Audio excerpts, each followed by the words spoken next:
Yo, welcome back to another playthrough of Master Detective Archives Rain Code, where we last left off. I was in the loading screen, or the enter screen. Let's go ahead and jump in. So, yeah, we are now hopping into the third mystery labyrinth, which is for the second case.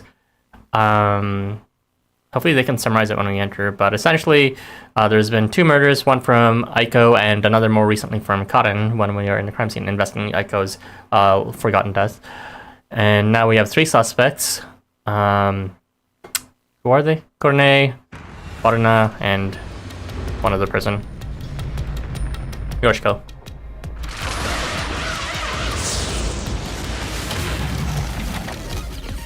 Oh, right. Forgot to do a thing. Give me a sec. Enjoy this cutscene.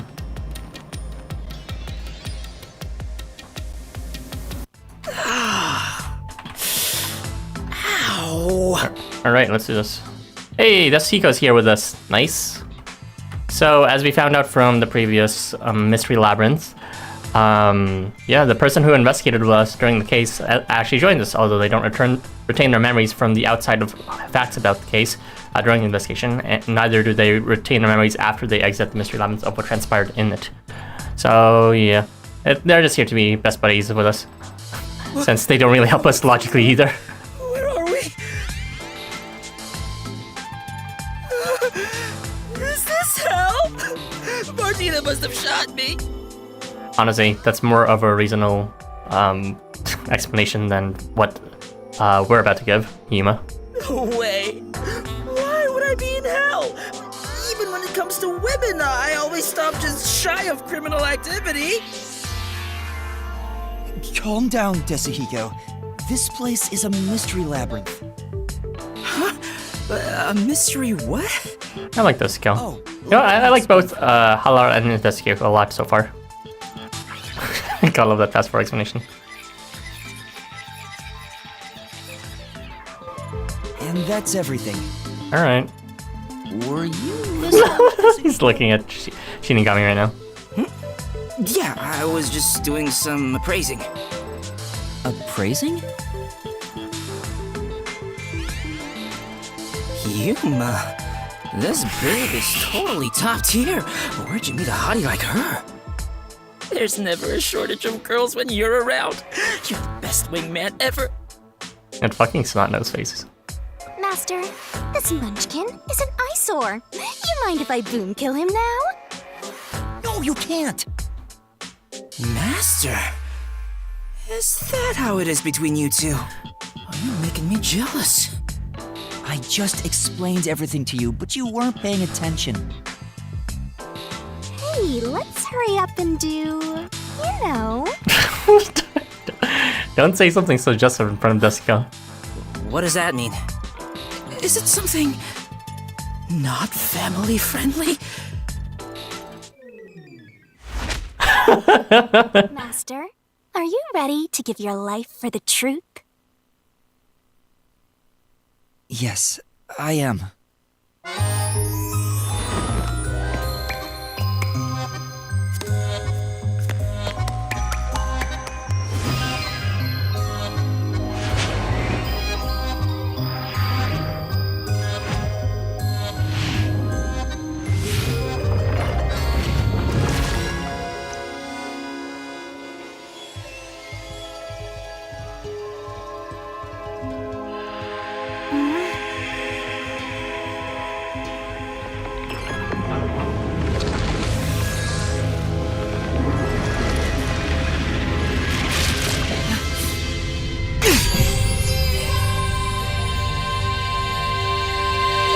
Whoa! This is nice. I'm so excited. I feel like I just discovered a whole new kink. Hey, Yuma, me next, yeah? Places. What do you expect you're gonna do with her? Sorry, but that's not possible. Shinigami's powers can only be used by whoever made a pact with her. A pact? This goes even deeper than I thought! I explained that earlier, too. Anyway, next up is materializing the solution key.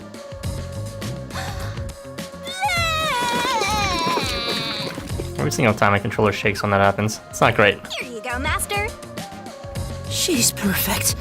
I'm in love. Really? Alright, I've made up my mind. I have no idea what this mystery labyrinth thing is. But before we get out of here, I'll get you to fall in love with me. If you decapitate yourself, then I would consider it. That can be easily arranged. No, it can't! Now, let's set off to unriddle this mystery labyrinth. Our target is the culprit who preys on the truth. So this is probably going to be a mystery labyrinth constituting multiple murders, just like the previous one was, where there were it was covering the present murder in the clock tower as well as 3 past ones. This one should be covering both Aiko's murder as well as what's called the current one with Karen's. Right. This is the beginning of our battle for love. Jeez, I hope this works out.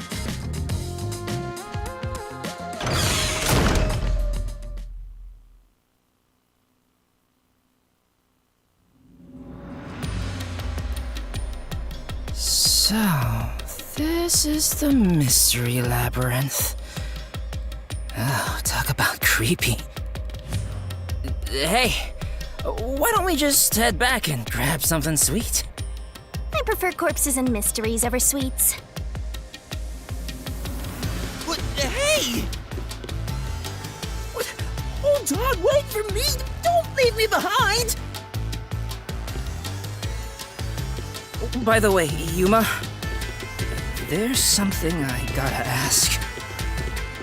I don't remember how I got here. Don't worry about it, buddy. Because I'm in love. It's not love, it's the mystery labyrinth. When an outsider enters the mystery labyrinth, their memories are sealed away. This isn't gonna mess up my brain, is it? Am I gonna be alright? What difference does it make? Your brain is already messed up.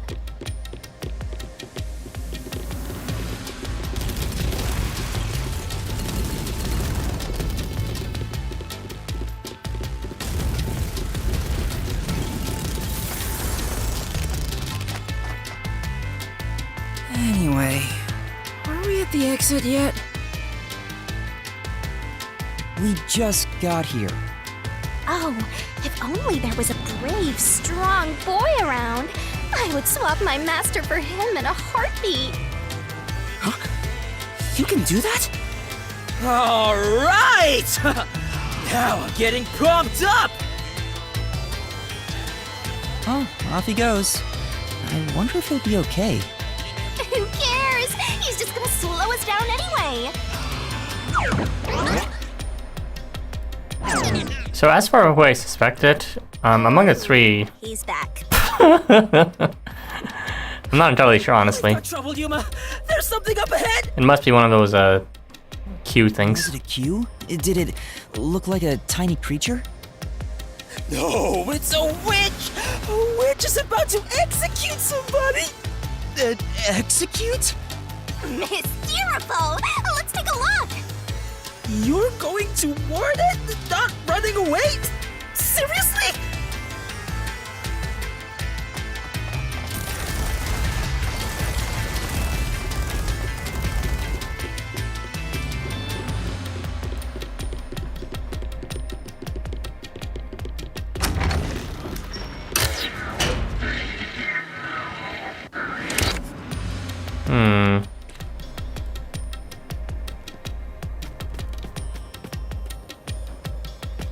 That door looks bigger than, or is actually bigger than I thought it would be. I don't really know what this area represents. It doesn't look like anything we know about the crime scene, so maybe it just represents something else. No dialogue? No dialogue? Okay, I'll just walk up.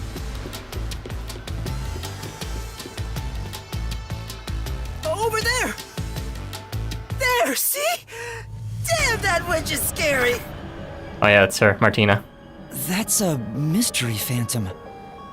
They're mysteries given form that try to block us from reaching the truth. They appear in the form of someone interfering with the investigation. Now that you mention it, that witch kind of looks like the peacekeeper Martina. She's the one hiding the truth? What is she doing over there? I shall now commence the execution. All criminals must be purified by the holy fire of darkness.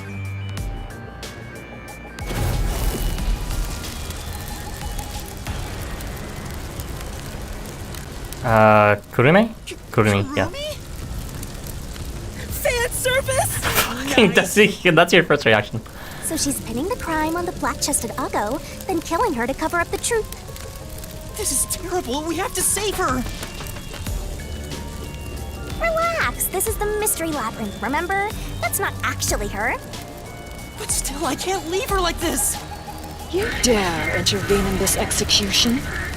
Anyone who defies the peacekeepers will suffer the same fate! Kind of digging her design in this twisted form. It's a bit less over the top than the previous two.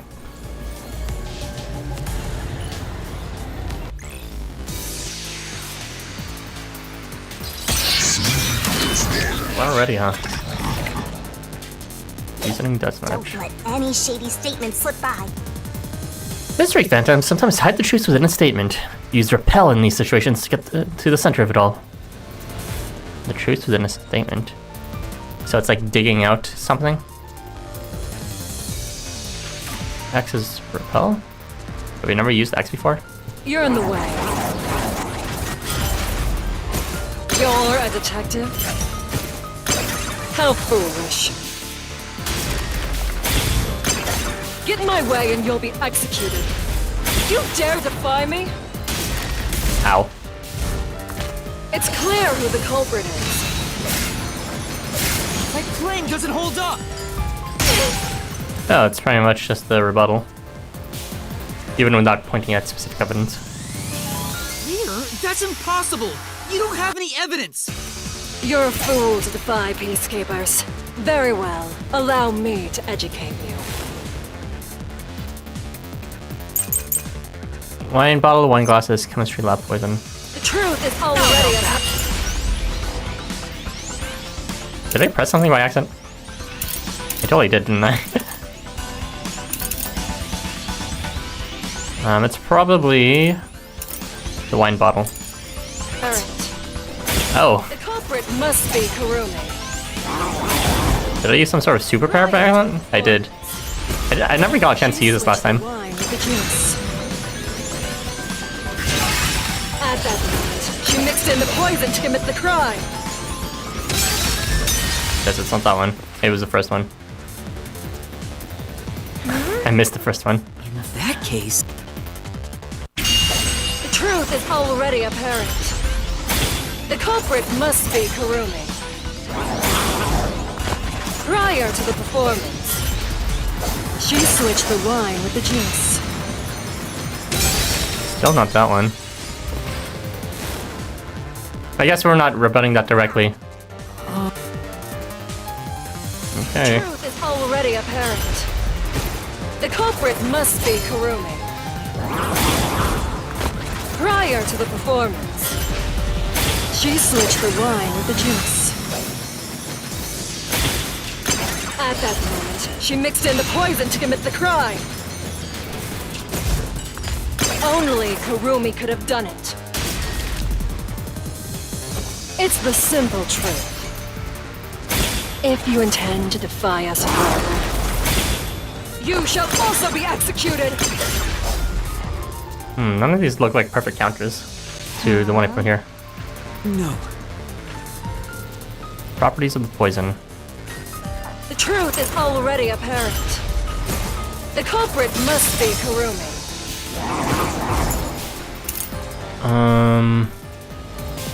Is it the one where it deactivates itself? Poison was detected in the victim, but the other glasses had no such trace. I really thought it would be something with no poison detected. Prior to the performance, she switched the wine with the juice.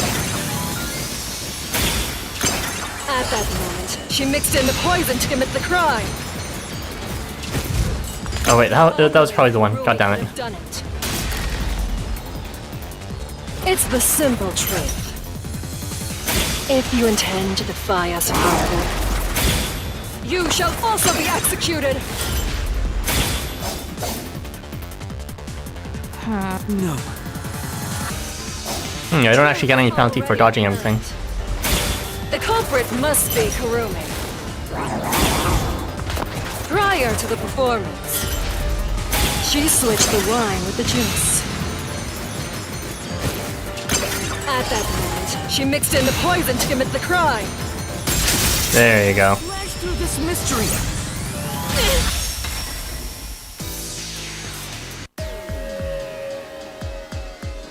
The toxicity of the poison used in this crime is neutralized 30 minutes after being exposed to open air.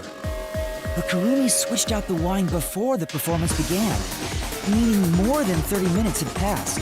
So even if Kurumi had mixed in the poison, by the time the incident occurred, it would have been completely neutralized. Which means Kurumi isn't the culprit.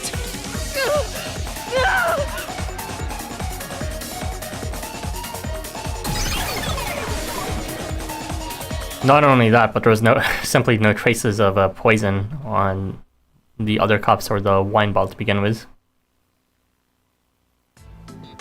Wow! You defeated the monster! Alrighty, I'll save Kurumi. Leave it to me! Hey, wait! It's all right now. Hey, aren't you getting kinda cold? I'll warm you right up. Oh, that's Cotton. It's the victim, Cotton. I am the culprit who killed me. The truth is, this was a suicide. I put in the poison myself. I killed myself. I'm so sorry!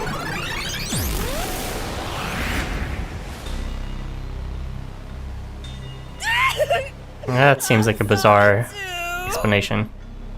Not sure why the cubes would manifest this. It wasn't a suicide. I won't let her take the blame just to end this investigation.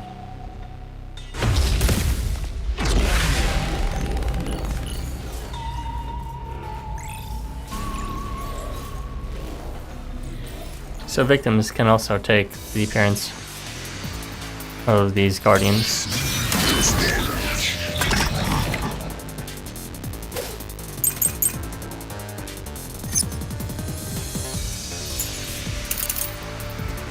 More tents, healing and slow preparations. Shows no signs of ever being wet, so it's probably this about her using it. Unlike that. Alright.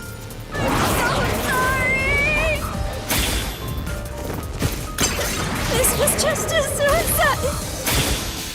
It wasn't a homicide! It's all my fault! I wanted to die on stage! Ow, that went fast. I put real poison in the vial. Yeah! This is the truth.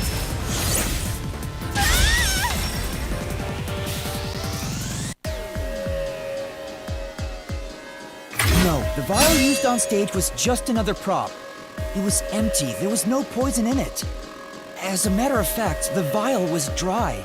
There definitely weren't any signs of it being used. So it's impossible to commit suicide using that vial.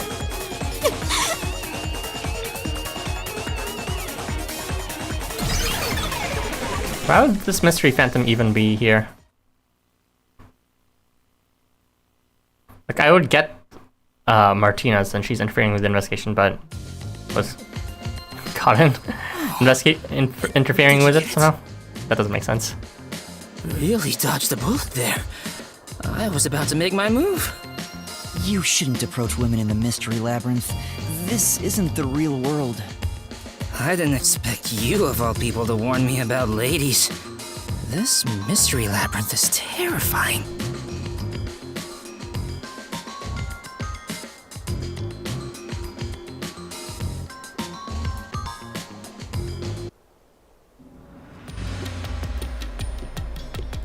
Hang on. why was it impossible to have been a suicide? Even if the vial wasn't used, she still could have drank the poison herself. But the only thing Cotton drank from on stage was the shuffled glass.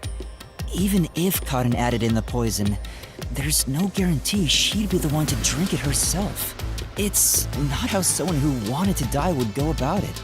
Yeah, if they wanted to kill themselves, they didn't need to do it in such a showy fashion. Gotcha. Yeah, I don't remember. Or the rehearsal play, ball things so too. I didn't know it got shuffled. Hang on. Wouldn't the same be true for the culprit? If the glasses on stage were switched around, there's no guarantee the victim will take the poison one, right? Hey, Zavi, good to see you. Oh, maybe the killer wasn't aiming at Cotton specifically, but just wanted either actress to die. That's decent speculation. Right now we're speculating with Dasuhiko and the third mystery labyrinth of how exactly Cotton died. Was it targeted? Was it suicide or not? And, you know, there was a switch that happened during the play. So we're kind of uncertain right now of how it was executed. Although I have my suspicions with Kurane right now, since she was the one who gave the orders to put on the spotlight for the actual wine glasses, which I believe determined the fixed order of which one actually has the poison. I can't completely rule that out. Can only stay a few minutes to cure your loneliness. Okay, thanks for dropping by, Zavi. That's gotta be it. I'm a genius, even without my memories. What do you think, Shinigami? You, wanna dump your master for me? I'm not sure. Can you escort me all the way through this mystery labyrinth? Yeah, of course. I'll grab a taxi or whatever to take you. Jeez. What the? Turn on the lights!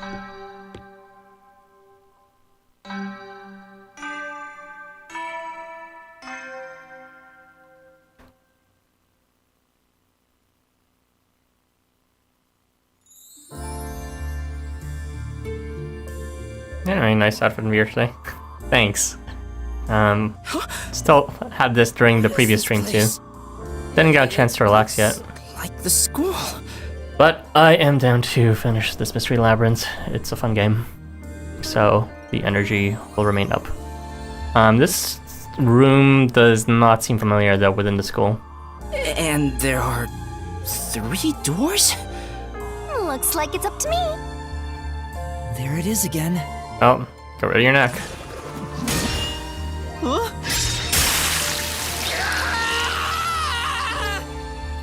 How?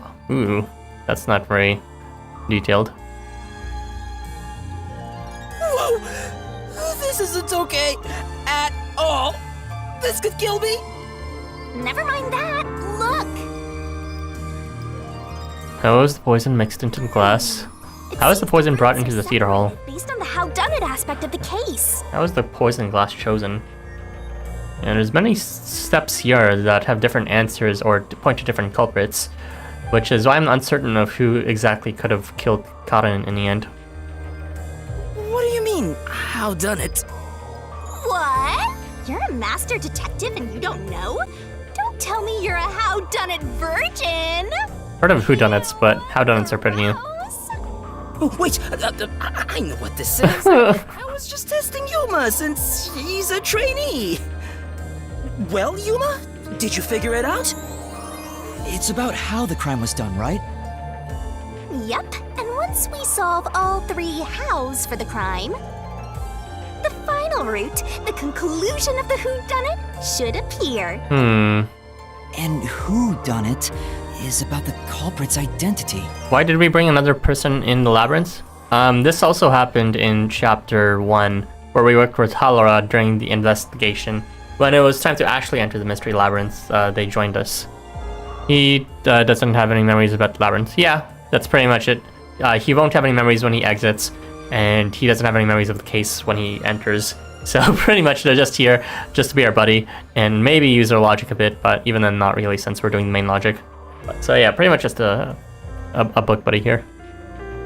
If we figure out how the poison was applied, it'll identify the culprit. Nice. You sure know your stuff. So, which way should we go?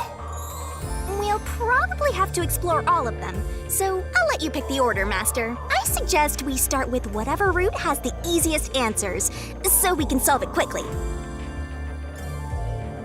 Resulted. Don't overthink it. We'll just have to take care of them one by one. Sup, girl?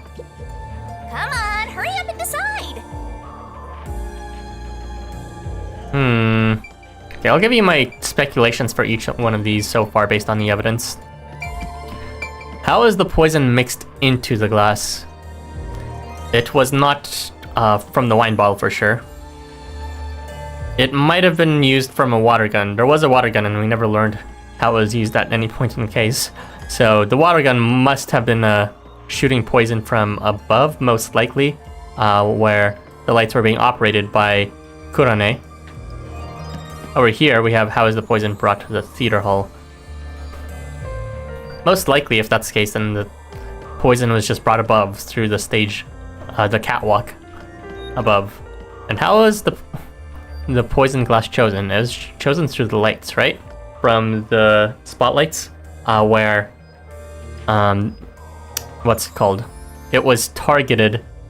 But I'm not sure how, at what point it could have been shot inside. Surely that would have been visible to someone if it was shot from above. I don't think the blackout happened at any point during the scene. It happened before the beginning of the screen.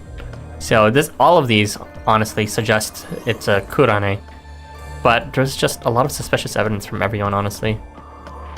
For example, it was Yoshiko who had the different glasses for some reason. Not that the glasses even mattered in the end, but it is weird. No one particularly suspected what's called Kurane directly. So, in terms of Waruna, there was nothing particularly suspicious about them besides all three characters seem to have a bond with the original victim, Aiko. Alright, how is the glass chosen? Alright, so let's see which one I'm most confident about. How is the poison glass mixed? Water gun. How is the poison brought to theater? Catwalk, but there's like almost no evidence about that directly. And how is the poison glass chosen? Through the spotlight. I'm most confident about the spotlight. This one should be the most obvious. You want to go with how was the poison glass chosen? Next time we're probably going to bring Yako sooner or later. I doubt it, but there's nothing excluding him technically. He doesn't have a master detective ability, but if he was to show up, maybe he'd be in the last case. No reliance on Jeez. Fortes. Everywhere we go is mega creepy. Is there somewhere we can take a break? Rest wherever you want. In fact, you can rest for all of eternity. Anyway, how did the culprit get the victim to choose the glass with poison in it? The glasses were mixed around on stage after all. Would you mind telling me the sequence of events that happened when the glasses were shuffled? It's no fair otherwise. I don't know about being fair, but here's exactly what happened. The Duel of Poisoned Cups scene began around 45 minutes into the performance.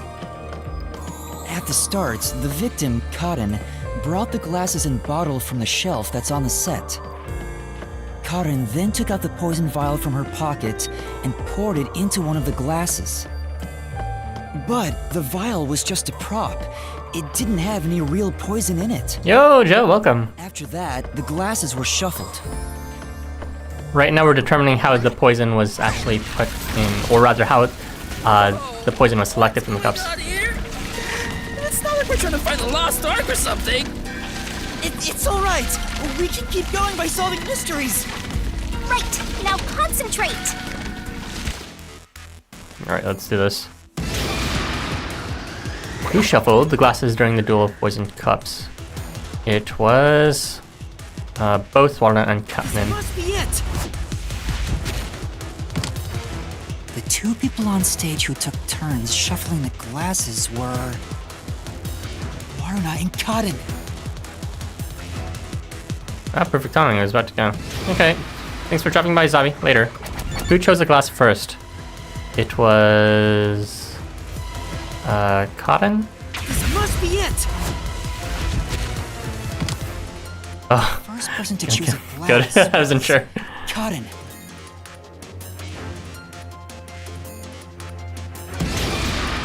Which glass had the poison?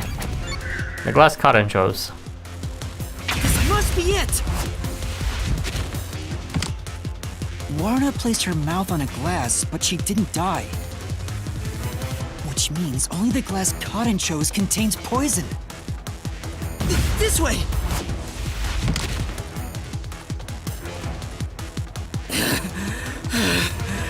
I thought I was done for. Yeah, quit being lazy and get a move on.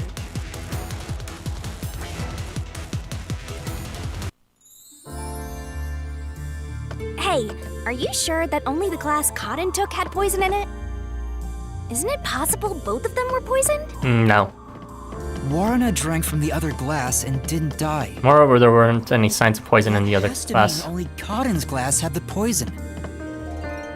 Then how did the culprit get Cotton to pick the glass with the poison? Well, maybe the culprit wasn't after Cotton specifically. They didn't care who wound up drinking the poison. I'm not sure about that. I think Cotton absolutely was the target. Ooh, I can run.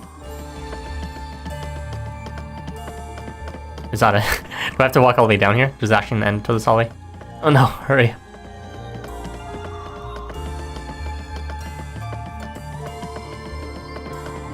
Is there an exit to left right here? Oh, there is.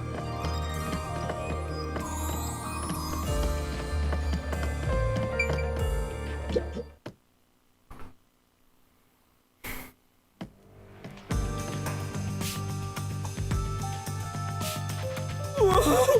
Here it comes! Mr. Phantom? Hey! This one's a cutie!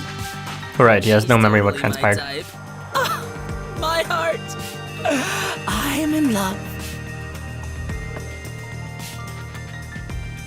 Let me tell the truth. The culprit is Warna. Seriously? Thanks for telling us. You're so gullible. She's obviously lying. You serious? That was a lie? It's no lie. Waruna knew which glass was poisoned. Either the glass with the poison was filled just a bit higher up, or she marked the right glass beforehand.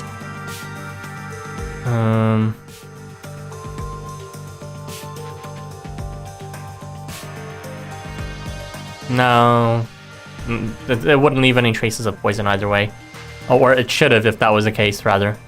But it was only found in one cup. That, Waruna prompted Cotton to select the glass which contained poison. And if it was only in one of them, there was no way for Warna to slip it in because their clothing wasn't modified and they were on stage the entire time. Prompted her? How? Only the two of them were on stage. She could guide Cotton through the scene. Before or after each line of dialogue, she could have easily signaled her with gestures or glances. Yeah, that checks out. I don't think she's saying anything super questionable.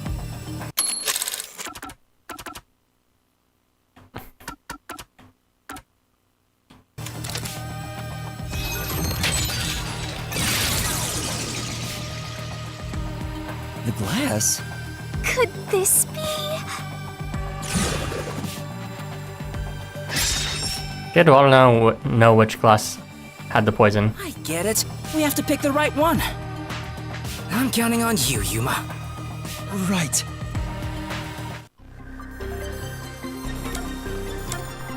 Did Warna know which glass had the poison? I don't think she had any way of knowing, really. Besides the light, but I'm not sure if she knew about that information. It was just Kurane who had that information. Possibly, anyways. But let's see. Don't think there's any markings for which one would have the poison found on it. And the thing is, there's not really any hard evidence that Waruna didn't know. Because if I say no here, then this totally clears her. from being the culprit. And I'm not entirely sure if I have the confidence to do that.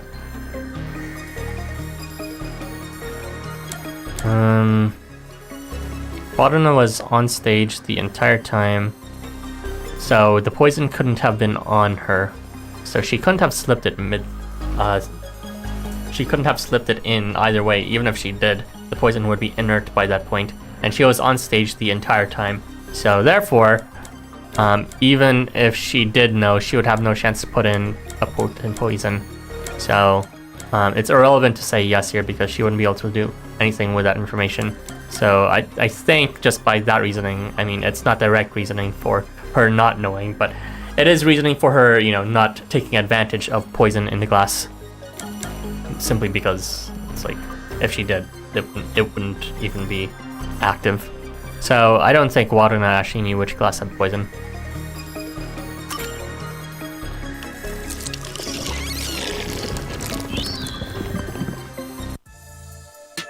Why, it's that glass! I told you Waruna is the culprit! Why? Don't you believe me? Why doesn't anyone believe me? Oh, wait, don't cry. I'm completely helpless against the woman's tears. Okay, Sanji. Yeah. But Karin filled the glasses. Waruna wouldn't have been able to tell which one had poison just by the amount of liquid. Well, if Karin filled it, then I guess that constitutes it. Well, that's assuming Karin doesn't want to execute their own suicide, but I suppose we already ruled that out too. How did we rule out suicide? I don't even know. It was just mixed, I think, was the reasoning. Well, my reasoning was she could have slipped the poison in independently from the glasses, but it seems Yuma's taking a different line of reasoning here. Well, how about marking the glass itself? No. The prop master testified that there wasn't a single mark on either glass. I actually don't remember that. No, they were spotless. We can't let anything happen to the glasses our actors use. I see, okay. No, really? I'm surprised you investigated that much. Are you sure you're a rookie, Yuma? It was all thanks to your forte. So it's thanks to me. I knew it. I didn't lie! No one believes me! Everyone else is lying! Why won't you believe me? Oh, the Mystery Labyrinth is a reflection of the real world, right? Then maybe what Yeah, she's that's what I'm wondering. about is... A reflection of the real world. Then she must have grown up surrounded by a bunch of scumbags. That's it. I'll warm her up with my charisma once we're back in the real world. I think the idea is she was actually lying about something. That is exactly what a scumbag would say. Yeah, I thought Yasuhiko was onto something there, but no, it's just about Girls Gun. Yeah, the idea there is that in real life it seems that she's trying to obfuscate some truth too. Or at least unintentionally not telling the truth, even if she believes it's the truth. Anyway, the two glasses got shuffled, right? So the odds were 50-50. Maybe she just relied on luck. If she hit her target, perfect. If not, who cares? Seriously. I doubt it. But it's impossible to get the victim to pick a specific glass after shuffling them. Man, why did the culprit even do this? It's way too much trouble to pull off a murder in the middle of a performance. That's it. Maybe there's a reason why it had to be done during the play. Huh? That's a good point. What do you mean? I have no idea why it was done mid-play. The culprit had to make the victim choose the poison glass on stage for some reason. It's so bizarre. If they wanted to kill them, they didn't need to do it on stage. So then that only explains, you know, they could only do it then. Did they want to set someone else up? Is that the reason? They wanted to set Waruna up. That's only something you can only do on stage in that case. So it might be Kurane trying to set up Waruna. I don't know where Yoshika comes in though. If that's the case, there could be a trick involving the stage itself. But yeah, that was a useful pass from Jessica. So, you know, they're not just here to be buddies with us, they're actually helping us out.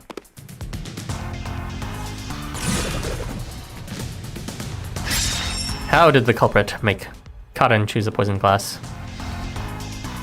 So, now we gotta prove how the poison glass was picked. You got this, Yuma? Yeah, I'll do my best. There's a massive piece of evidence near the truth, but I forgot how it went exactly, since it's been a couple of days. It had to do with the lighting.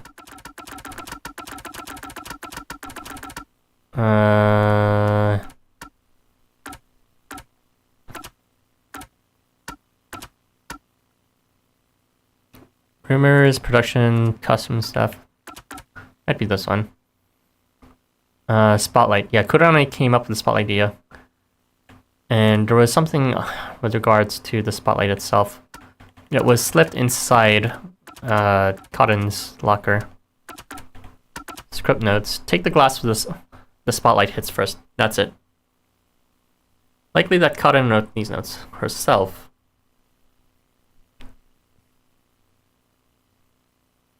Yeah, this is probably it. So it was the script itself? Script and the spotlight, it's one of those two.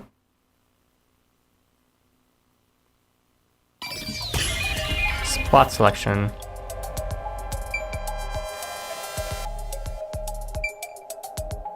How did the culprit make Karin choose the poison glasses? It's the later, right? What do you mean? You mean somebody on stage gave the signal? No, the two of them on stage couldn't have known which cup was. Well, that means this place has nothing to do with it then. It's not the light, really? Or did I pick something that wasn't the light? I can't tell. Do I need to pick these things?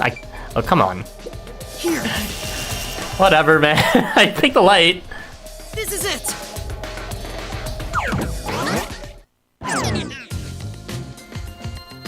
That's right, the spotlight.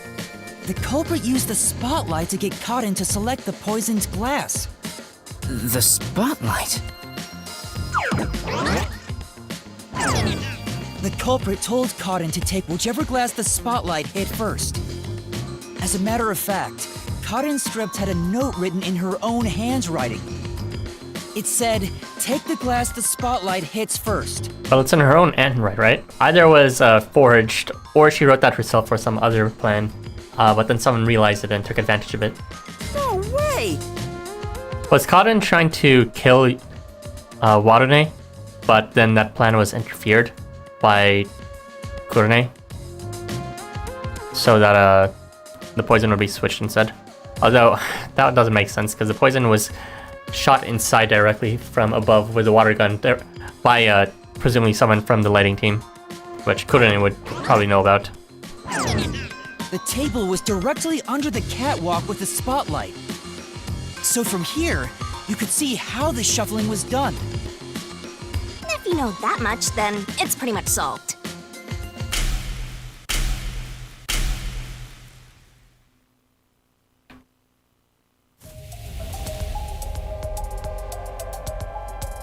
Who made Karin pick the poison glass? It was most likely Kurane. Although I suppose that doesn't necessarily mean she's the one who put it. It's not me!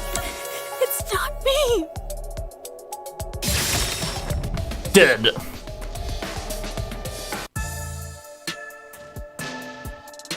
Someone who managed the lighting during the performance indicated the poison glass to Karin. Kurane! She was in charge of the lights on the catwalk!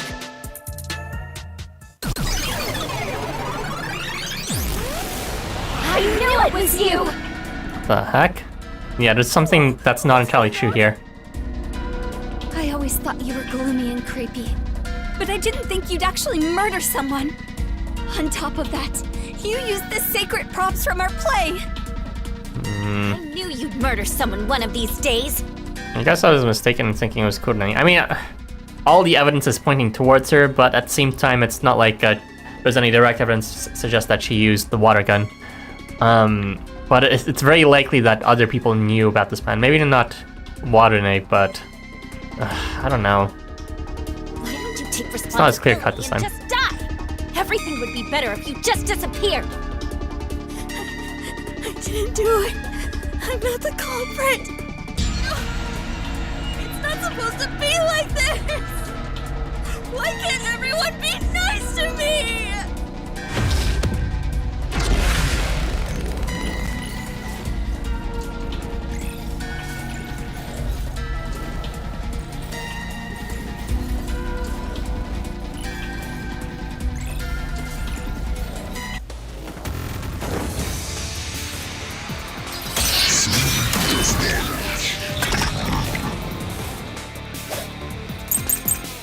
Costume staff testimony. I need to review this. Costumes were given a final check in wings right before performance. It would have been impossible to hide something, so that suggests Waternut couldn't do it. It was Kurone's idea to shine a spotlight on the wine glass and after something. Yeah, it was her idea. Ling staff testimony. There was nothing unusual about Kurone during the performance. Oh yeah, that was very mentioned in passing, but she went up the catwalk before the play and stayed there for the duration. Nothing unusual. I'm not the culprit. It's so easy. I just committed the crime. You're the worst, Kurone. You used the sacred stage for murder. You slipped the poison into the glass, didn't you? Yeah. This is the truth.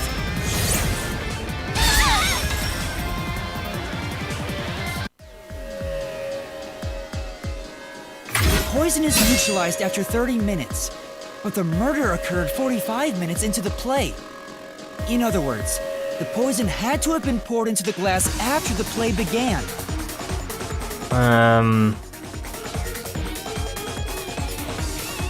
Was Waternut... If she was there since the beginning of performance, then yeah, her poison would have been neutralized by then if she took a sample. But Kurone was up in the catwalk even before the play started. She was up there the whole time, too. If that's the case, it's impossible for Kurone to have poured the poison.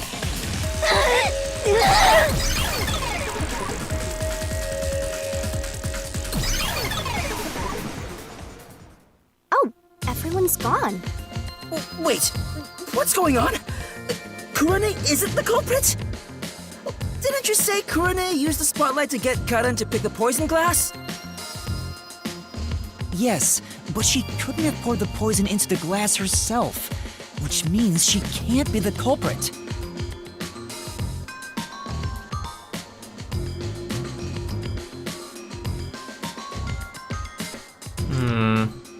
I wonder if she even knew there was poison in it, or if she just decided to point the light for a reason that she thought was unrelated to it.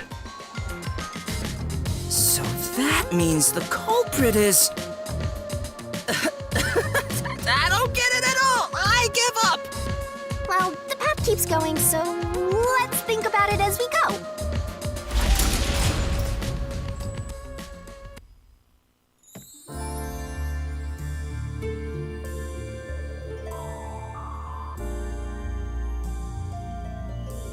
That sword sure is sharp, Yuma.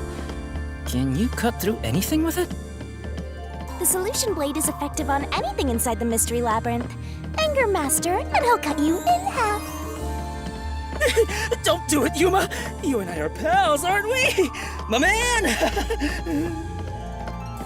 I'd never do anything like that. Yeah, I know that. I just had a gut reaction to what she said, you know? We could have threatened him into becoming Master's loyal slave.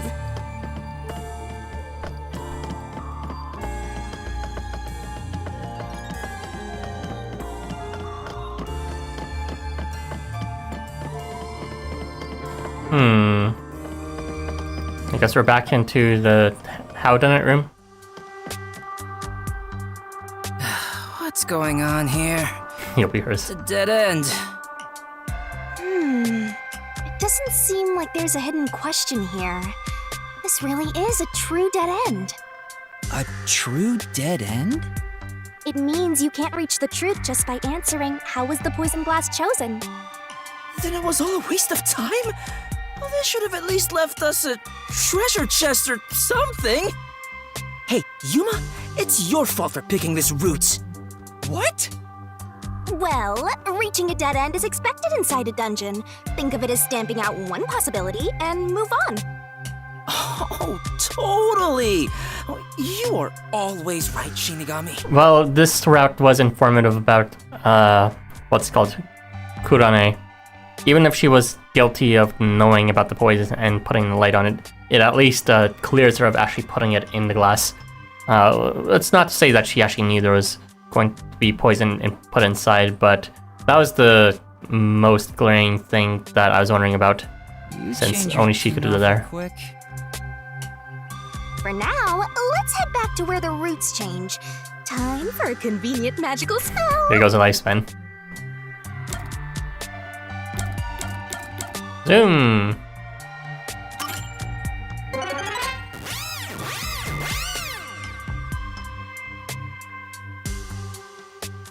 She's always right. I mean, she's, you know, the guide to this place, so she'd be an expert when it comes to Mr. Labyrinth. Point in rushing. Let's take it nice and slow. Who wants a break? We can't do that. There's a time limit to solving the mystery labyrinth. Time limit? What happens when it runs out? Well, your soul leaves your body and you're trapped wandering the mystery labyrinth forever.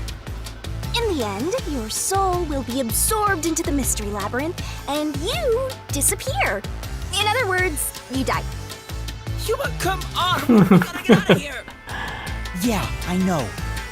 Yeah, they didn't necessarily consent to this. I feel bad about that. How is the poison brought to the theater hall? How is the poison mixed into the glass? So it was Kurane who actually made the glass be chosen among Karen's notes.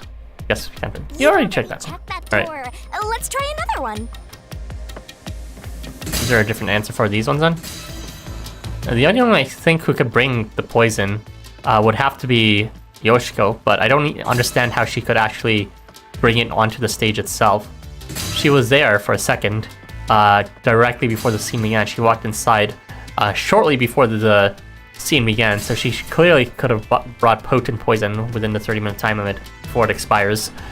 But I don't understand how she could have actually brought it to the cup itself, since she was just she went to the front, but I don't think she could possibly have run it into the stage during that very short blackout period of time.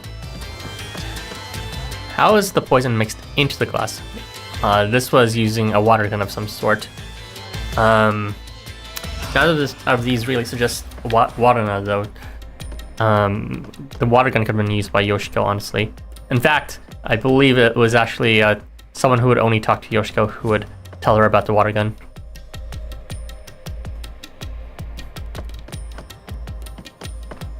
How was the poison brought to the theater hall? By Yoshiko? How was the poison mixed into the glass? By a water gun. I don't know who used it though. Probably Yoshiko again, but where would she even shoot? There's no way she could shoot from the side. Maybe from above, but from the side? Really? From the audience? Okay. I'm a bit in disbelief about this option, so let's go with a more clear case of how the poison was brought to the theater hall. Most likely by Yoshiko, although again, we might get a case like this with Kurane where she's not actually the culprit. Alright, let's do this. I feel like there's some sort of cooperation or at least parallel action happening here. Hall. You sure about that?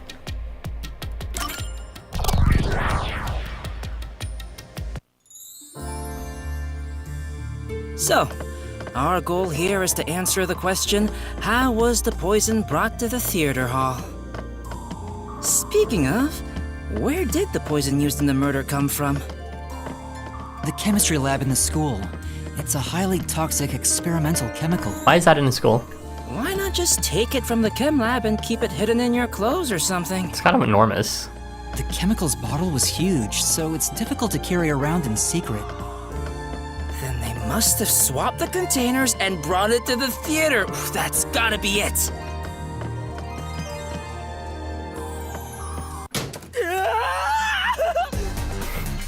Rest in peace, Dasuko.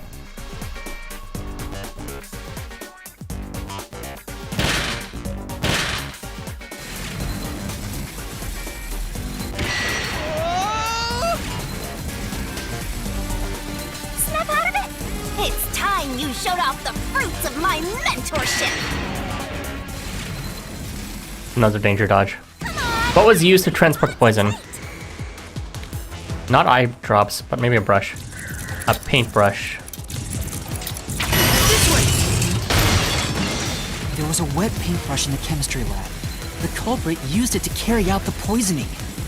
They took the poison out of the lab by applying it with the brush. There was no poison found on the plate or the cups themselves, though, except for the actual poison one. So I don't know how she could have slipped it into. Concentrate! What was the poison brushed onto? I guess it was brushed onto the cup itself. Another glass. Not the costume. Another glass.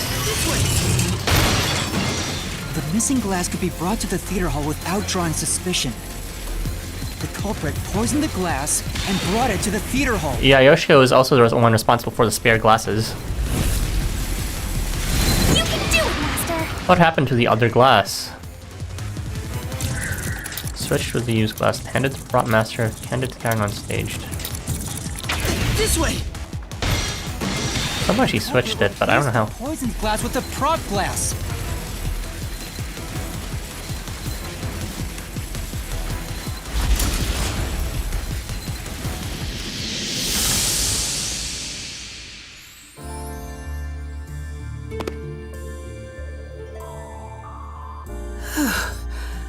I thought I was going to have a heart attack. We're not done yet. It's just getting started. At least we now know how the poison was brought in. The culprit used a paintbrush from the chemistry lab and directly applied the chemical onto the backup glass. Yeah, if it's the same kind of glass as the prop on stage, it could be brought into the theater without suspicion. But the chemical is only lethal for 30 minutes, right? Even if it was prepared before the performance, it takes about 45 minutes before the Duel of Poison Cup scene.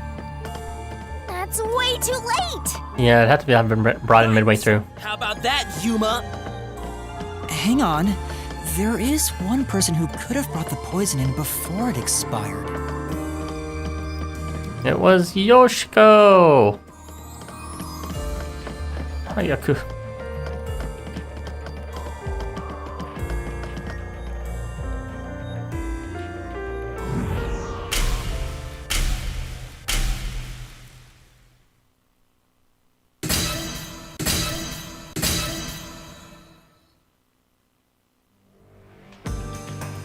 And, you're supposed to pick the right one here, yeah?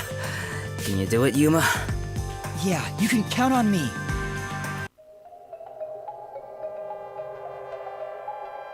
Who could have brought the poison to the stage? I was in the audience the whole time! That's a bad lie. I couldn't do it from the stage! Yep, that's true. There's no way I could have done that! Yeah, she was on the catwalk the entire time. I was in the audience the whole time!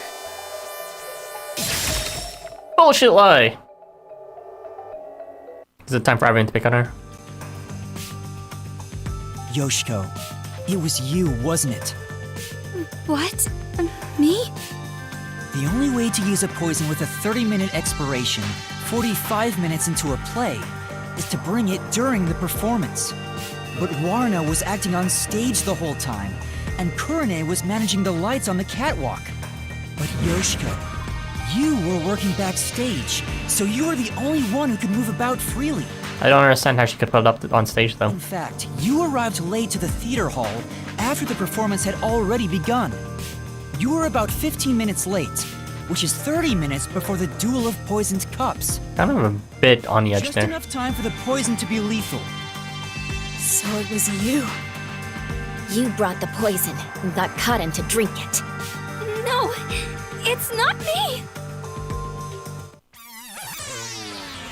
Hey, she ran away! Yuma, after her!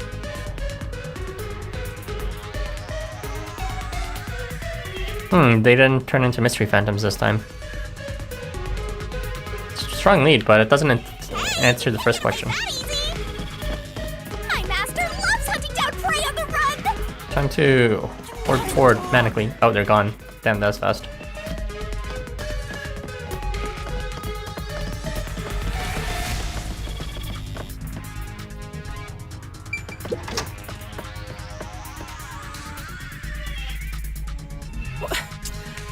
Which way'd she go?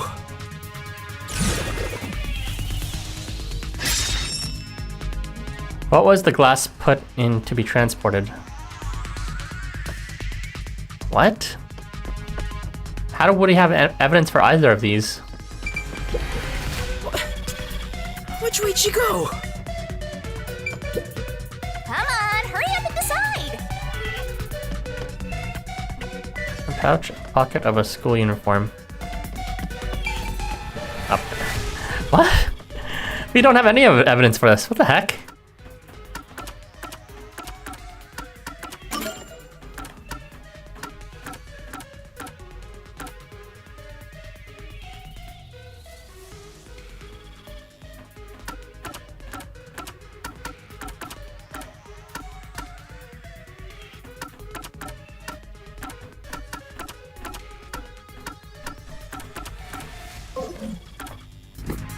Is there something decisive here I'm missing?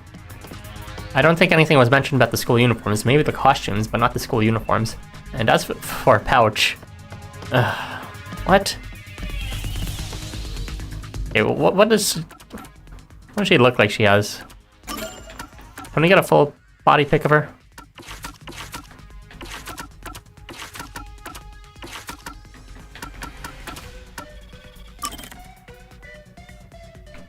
It's not a very full body pic of her, unfortunately.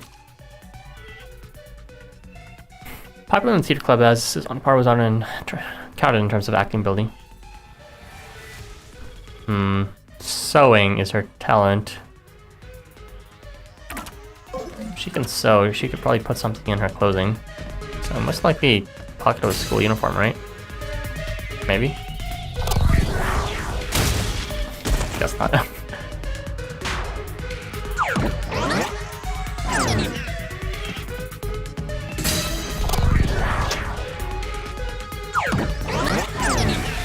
As a production assistant, Yoshiko always had a bag with her. In it, she carried I didn't notice that. brushed on. The glass would be small enough to fit in the bag, and even if someone saw it, she could say it's just a prop. I see. So she prepared for the murder while in her role as a production assistant. Why is that even a question? That's like no evidence for that. You just have to notice when she used the bag. I don't remember using a bag. Maybe briefly I saw it when we were doing the investigations, but no one commented on it. It's so bizarre. But you know what? It doesn't feel right chasing after a girl like this. Seriously. Hey, time to tough it up! You did it, didn't you? Not me. I didn't do it. What is that expression? You think crying will save you? Well, you're right. You're so cute. Hey, come here. Knock it off, Yasuhiko! Oh, it's all good. With my kind of charisma, I can make anyone a fan. She might even lead us all the way to our goal. Why do you always get all the attention, Yoshiko? You're such an ass-kissing bimbo. Were you jealous when Kaden took your spot? Is that why you killed her? Where's that voice acting? Ah, here it is. Okay, so it's not as clear cut as she did. Murderer! Hypocrite! What? Hey, that's way too mean. Even if she is the culprit, I'm sure she has a heartbreaking reason why. Honestly, if none of them did it, then the only logical explanation or process of elimination, the only one who could have done it would be Kurumi. That guy's literally you.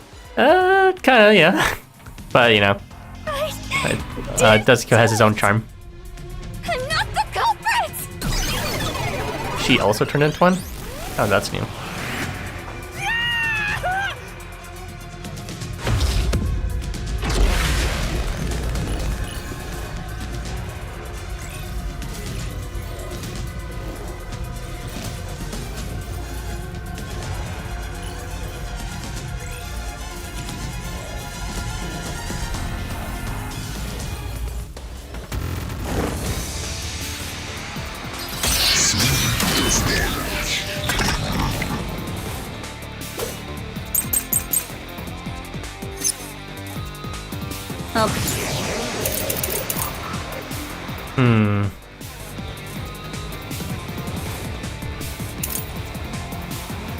snuck in, arrived late at the theater hall. She sat at the right edge of the front row, but didn't leave before the blackout.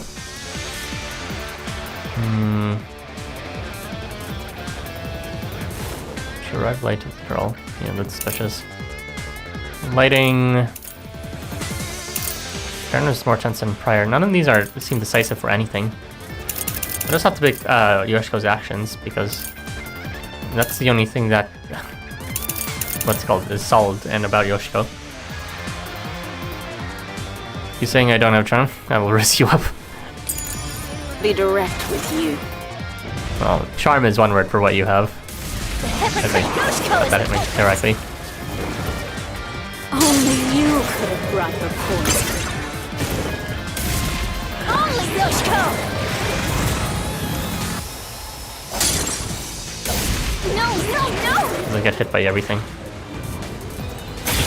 I'm not the culprit!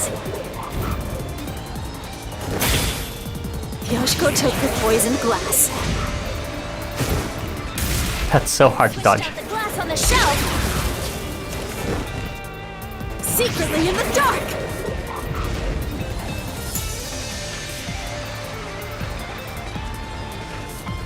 Didn't leave before the blackout.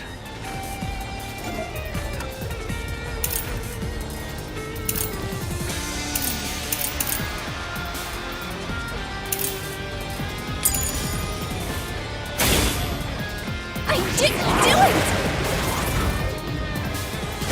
No one can swap the glasses! No one could stop the glasses.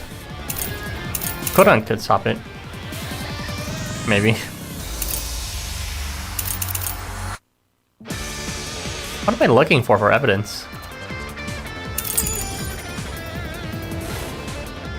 Right.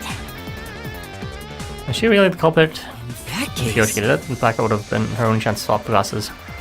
If she really have done that, let's check the solution keys. She was at the stage though. The hypocrite Yoshiko is the culprit! Only you could have brought the poison. That one is way too hard to dodge. No! I'm not the culprit! Yoshiko took the poisoned glass. And switched out the glass on the shelf! Secretly in the dark! I didn't do it! No one can swap the glasses!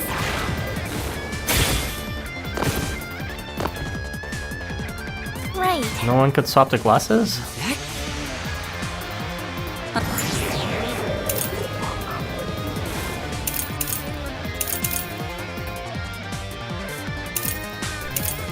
But we're rebutting, we're not agreeing.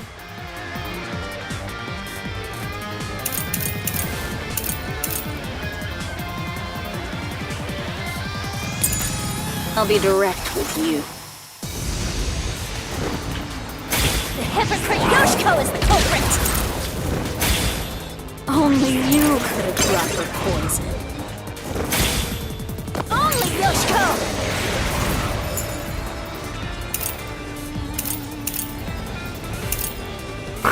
This one's actually, I have no idea what the right answer is here.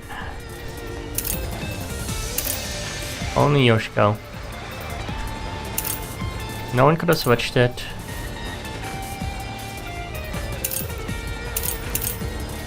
Only Yoshiko. How do you contradict that?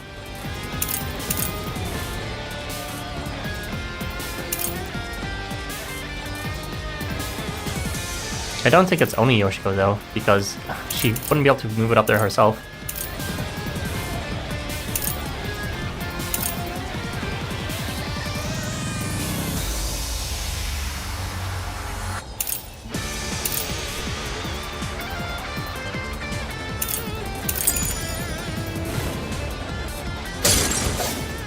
No! I'm not the culprit!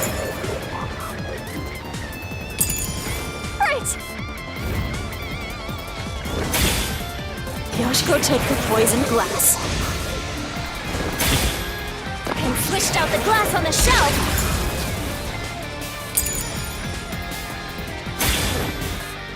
Secretly in the dark. Secretly in the dark. Maybe it's this one?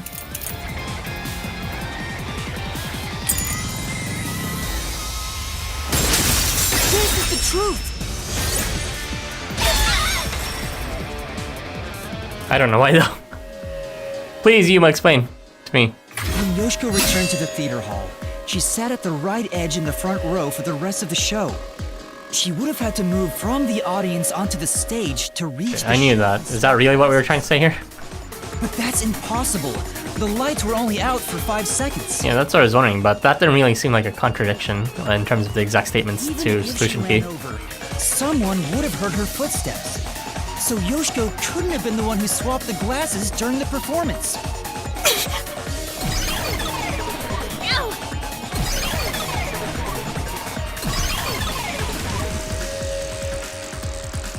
Oh, she disappeared.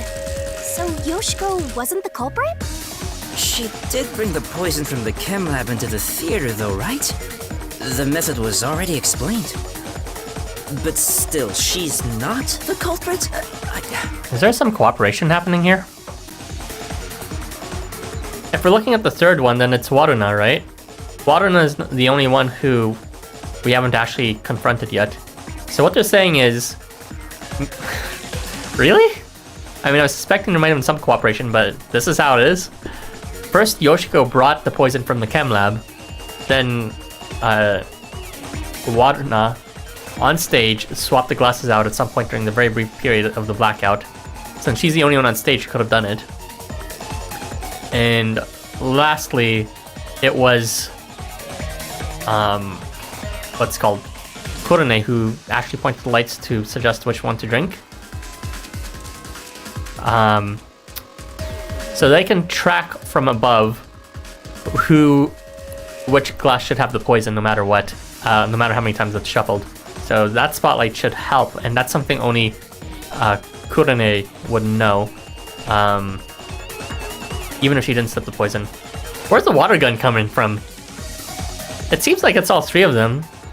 Were they trying to hide their collective murder of Karin? Yeah, I think they were all friends. Yeah, this was some evidence we saw. They were all friends with Aiko, from the photos we saw in their lockers. And it suggests that they all conspired to kill Karin, really? But in the face of it, when we were disguised as them, they seemed hostile to each other. So that seems unlikely that they would cooperate so easily. Incidentally, we've seen both the third part and the first part, but the second part would be the middle part in terms of they would have to cooperate with each other. That just seems unlikely based on how ridiculously angry they were at each other. Well, I guess between Yoshiko and Waruna, they seem to be subtly saying, you know, they don't want to talk to each other. And I was thinking maybe it's because they were complicit in something and they didn't want suspicions to be drawn. But as for Kurone, it seems they just straight up hated her. It was so bizarre. If she couldn't have swapped the glasses on the shelf, she can't be the one who committed the crime. Let's keep going for now. There may be more ahead.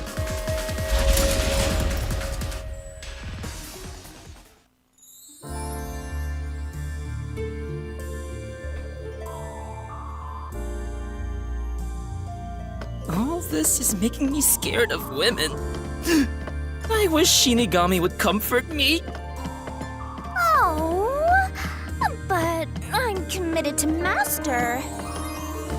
Oh, damn it! I should give up my memories and sign a pact with the Death God too, then. Oh, so you're listening then. Quick, Yuma! Punch me in the back of the head as hard as possible! Let's not.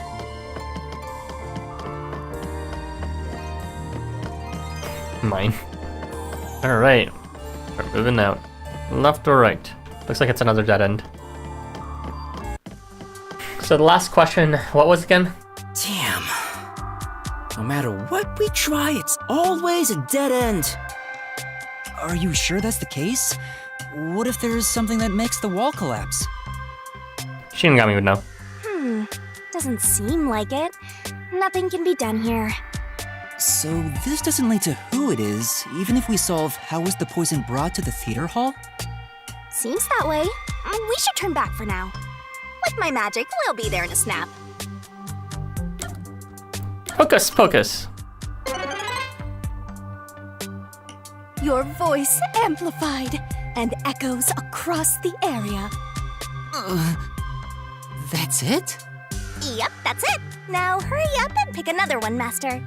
Isn't Hocus Pocus supposed to be a random spell? I guess it's the same thing. Your voice. Maybe it's a random every single time. Yep, that's it.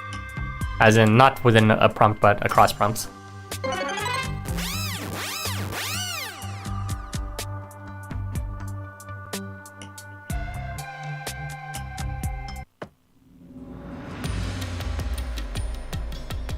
All right, time to start over. Which route do you want to pick? Goodbye lifespan, for real. How is the poison mixed into the glass? We already solved that one, right? No. What? I think now that we have the revelations about how the poison glass was chosen and how the poison was brought to the theater hall, this question needs to be rephrased into how was the poison cup brought among the plate? This is asking about the trade of cups. The only person who could have done it is Waruna then. Are you sure you want to This is the one I'm most uncertain about. And don't blame me if you die.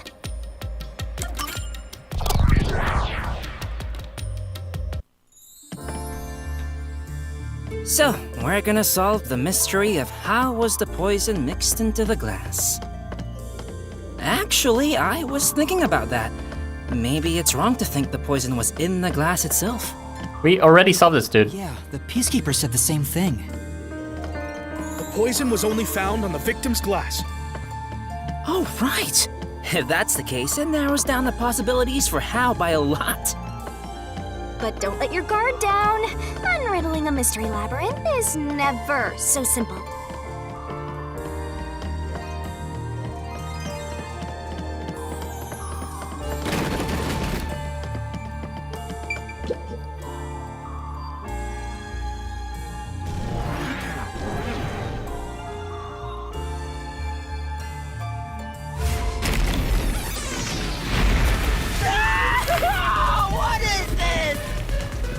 You know, I've always wondered why people never just go in the corner of the rolling ball so they could avoid this entirely. Told you it wasn't easy. Well, I guess it's still risky either way, especially with corners like that.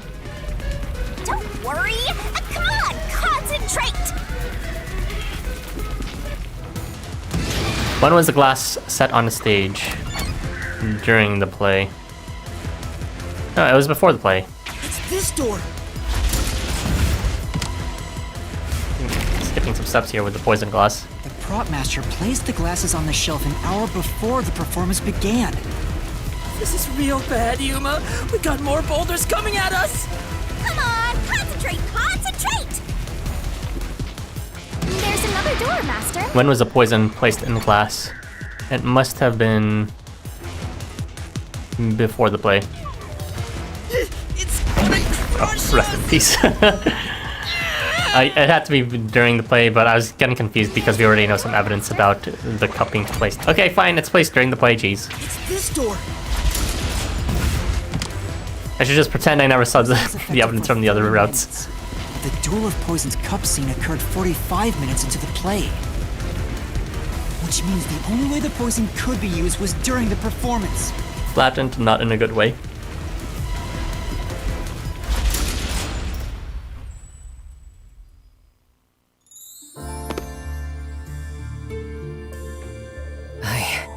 I think we made it through. Come on, there's no time to slack off. We gotta keep going. So the poison trick was actually set up during the performance. The poison is effective for 30 minutes, but the Duel of Poison's cup scene occurred 45 minutes into the play. Which means the only way the poison could be used was during the performance. I mean, I was thinking it passively, but The whole time, wasn't it? it was mostly distracting True, about Kurene's involvement as well as... Before the play, and the I glasses don't were know. already set on the shelf by then. So the culprit slipped the poison in while everyone was watching.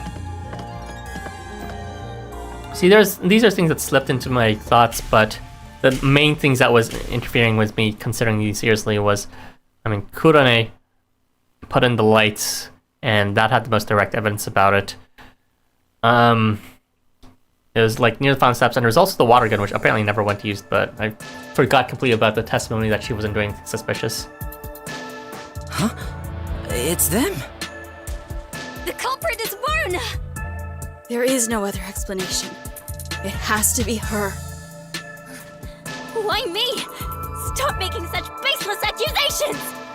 Both Yoshiko and Kurene blame Waruna? Stop it! I hate to see girls fighting each other. The only person who could have added poison to the glass was whoever was also on stage. Water gun.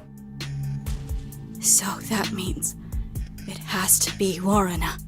This is why I never suspected Water whatsoever, but I don't know.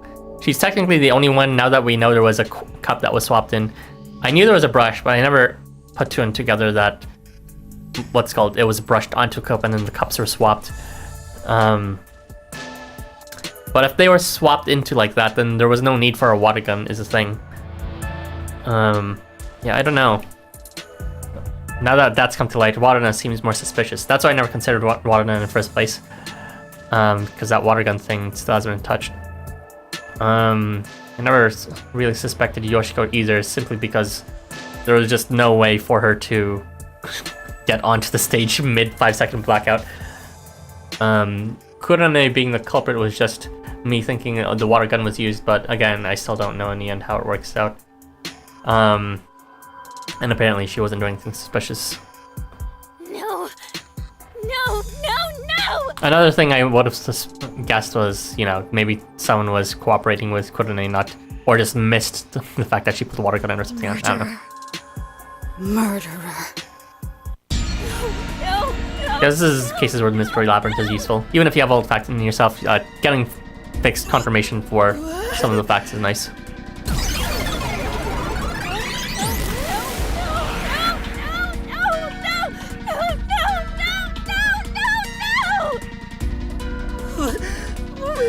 Terrifying! You should try guys instead. I'm not the culprit! It's you! Yoshiko! This is strange. Now it's just one of them that's turned into this. I'm not. Which makes Waruna seem more suspicious, simply because of the mystery phantoms, Waruna is the only one who became one in all three of them, including her own.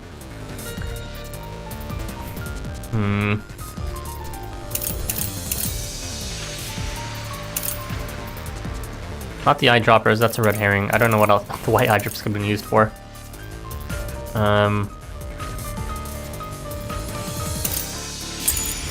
The culprit!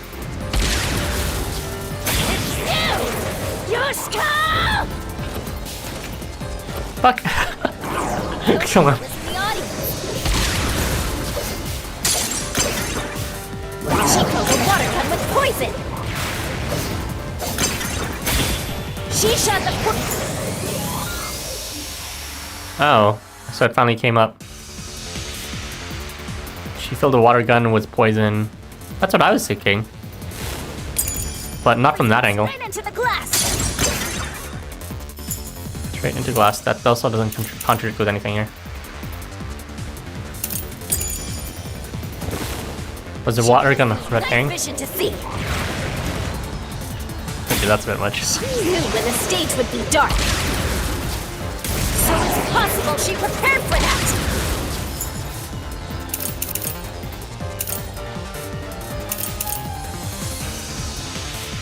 The glass held no such traces.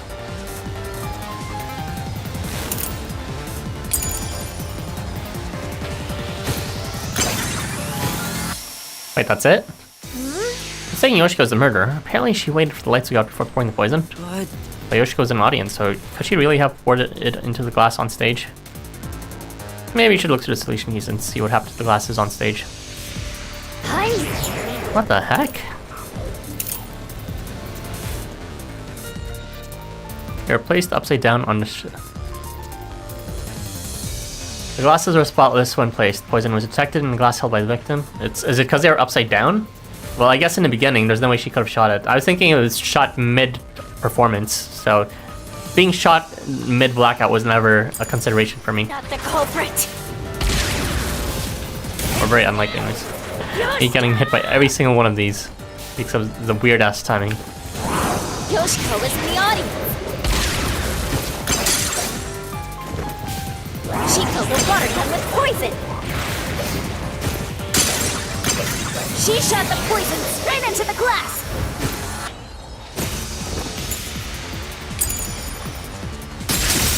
I'll slash through this mystery.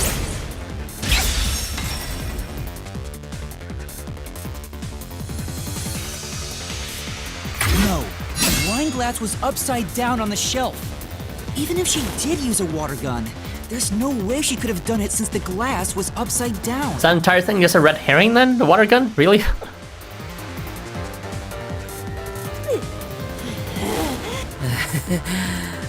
Women are really tough. I'm not the culprit. It's you, Kurane!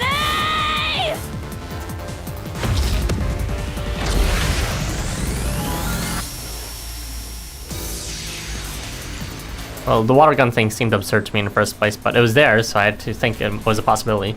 The brush theme seems a lot more likely, but I still don't know how it could have been switched in.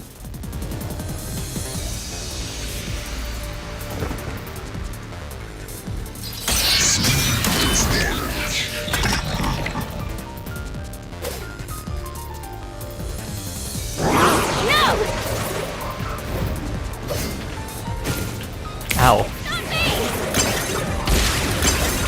Ow. The fucking timing in these, I swear to God. She's the one who poisoned the glass! If it's not me or Yoshiko, then it has to have been Kurane! My claim doesn't hold up!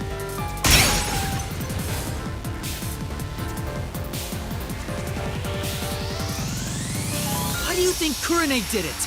What's your reasoning? Okay, fine. I'll tell you why Kurane is the culprit.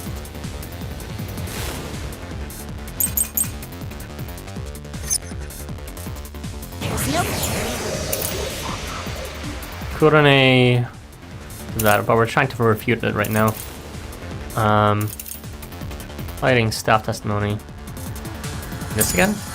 Don't Kurane's the culprit! She killed in a way only she could have! Kurane was on the catwalk and mixed the poison into the glass using an eyedropper. That's wrong, but okay. Poison into the glass using an eyedropper. Kurane used an eyedropper to add the poison. Why can't we refute this?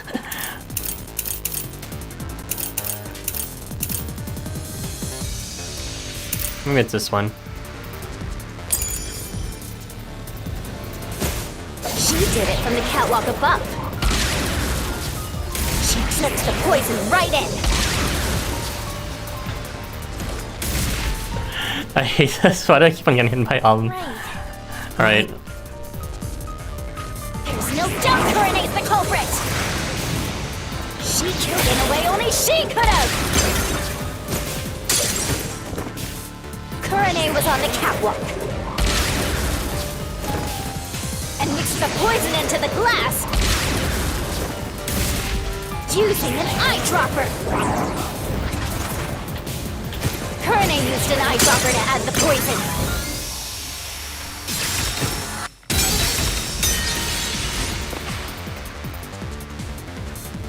Say, In that case, there's no doubt Kurane the culprit! She killed in a way only she could have! Kurane was on the catwalk and mixed the poison into the glass using an eyedropper. Kurane used an eyedropper to add the poison. She did it from the catwalk above. She dripped the poison right in. That's it? Right. But The hero was pretty suspicious. Its own national sheet stand out. There's no doubt Kurane's the culprit. It's only she could have done. Someone else could have done it, I guess, but is that really evidence?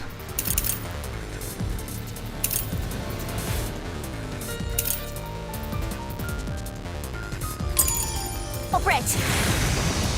She killed in a way only she could have. Kurane was on the catwalk and mixed the poison into the glass using an eyedropper. Kurane used an eyedropper to add the poison. She did it from the catwalk above. She dripped the poison right in. She didn't do anything. No one saw her do anything.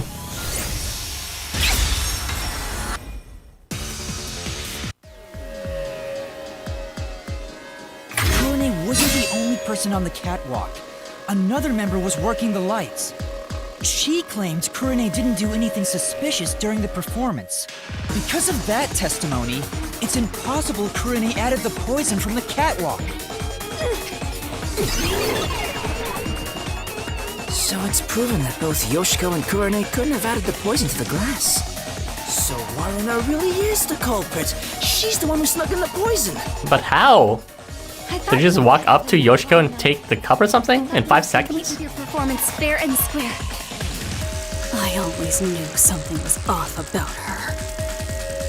No, it's not me. It really isn't me. Oh, okay, never mind. Liar. Liar. Liar, liar, liar, liar, liar, liar, liar.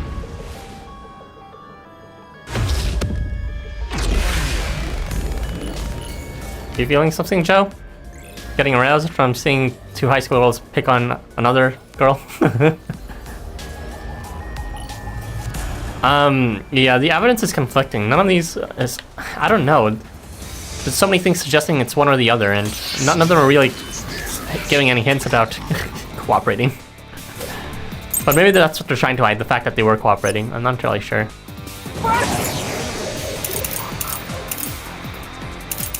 Okay, it's most likely this one. Costume staff testimony, no one could have hit anything. She had a chance to add the poison herself. She moved to the shelf in one scene. Her back was to Gladden and the audience. She added the poison from her pocket. Yeah, no, get back here. No, that's impossible. I was only facing the shelf for 2 or 3 seconds. That would be impossible. It is possible. Ow. All it would take is practice. You could mix in the poison in a matter of seconds.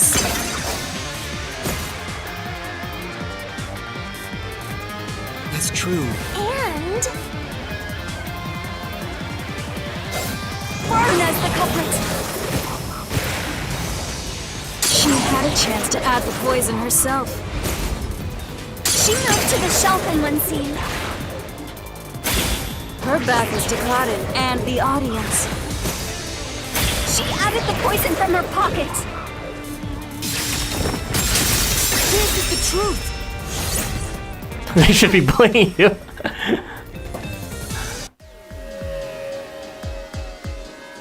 No, Waruna wasn't concealing anything on her person. The costumer confirmed it. This entire thing seems weird though. They weren't acting in front of each other either, were they? when we are disguised as them? So it wasn't possible for Waruna to have brought the poison with her on stage. I mean, I don't know.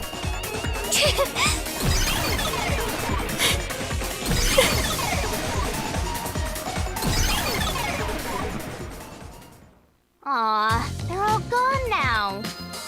Wait, so Waruna wasn't the culprit? Does that mean she didn't add the poison to the glass? That has to be it. They're cooperating. All of these suggest they're fighting each other, but in reality, the connecting dots, this only makes sense. Where the brushed cup went could only have gone onto the stage, and that cup could only have been picked by Cotton directly through an intentional choice, through the cooperation of all three. And that's something that not all three of them are saying, because they're all trying to obfuscate the truth here by, you know, what's called, not implicating themselves instead of blaming the other. So they agreed they hated Cotton, but they don't actually like each other enough to, you know, try to vouch for each other.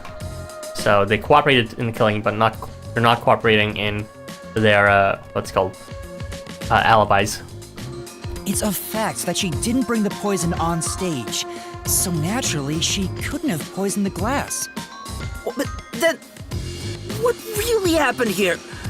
I'm so confused. No wonder this case was so confusing. Of why I couldn't piece it together. It just seems like an impossible crime otherwise for just one person to do it.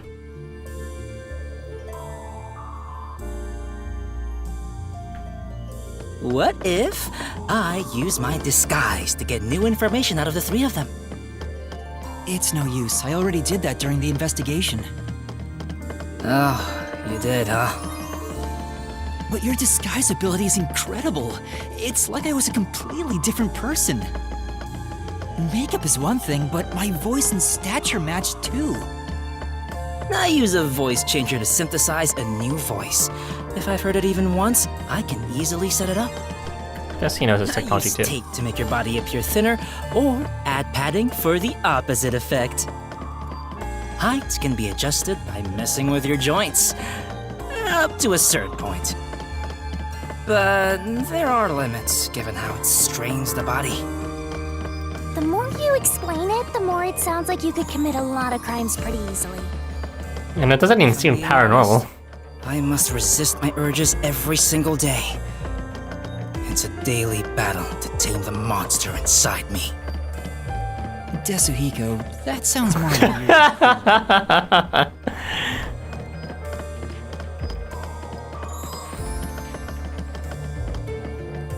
you. Long hallway. Is it another dead end? This one seems kind of far away though.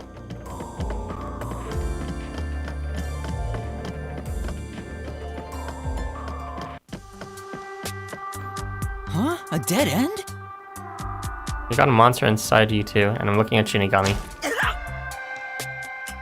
You have two wolves inside you. What are you doing, Desuhiko? I'm pissed about this path being blocked, so I try to just ignore it. And damn, it didn't work. Doesn't seem like a question is gonna appear. Looks like it's a completely dead end. I guess we can't reach the truth by answering, how was the poison mixed into the glass? So this whole route was a waste? Well, we did eliminate one of the possibilities. Sometimes the journey is just as important as the destination. The journey. I like the sound of that. I'll use that for lyrics in my next song. Anyway, let's use my convenient magic spell to return. Hocus pocus. Your voice and... Oh, the same thing. Okay, whatever. Yep, that's it.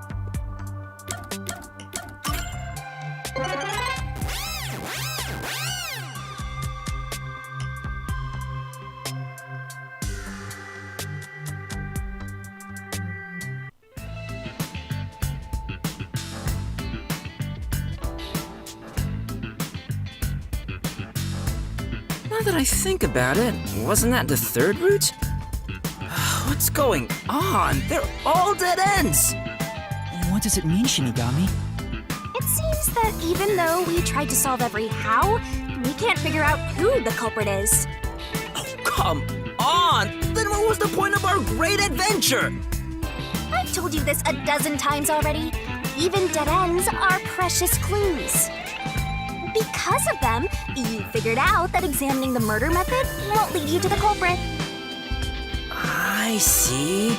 So we're still making progress. Great work, Shinigami.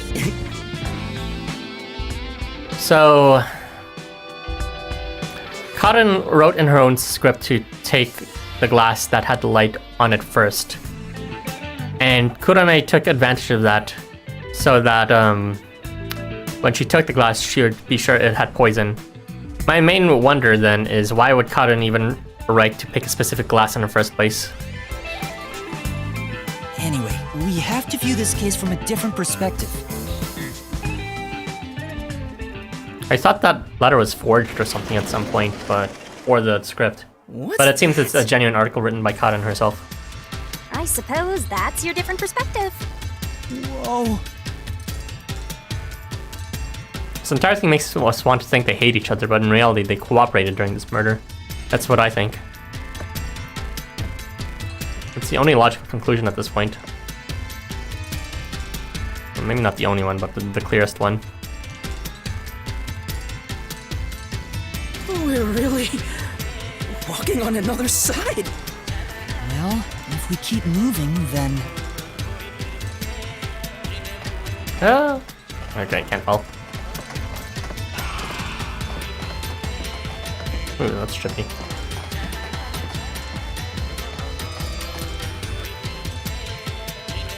Look, it's a new route!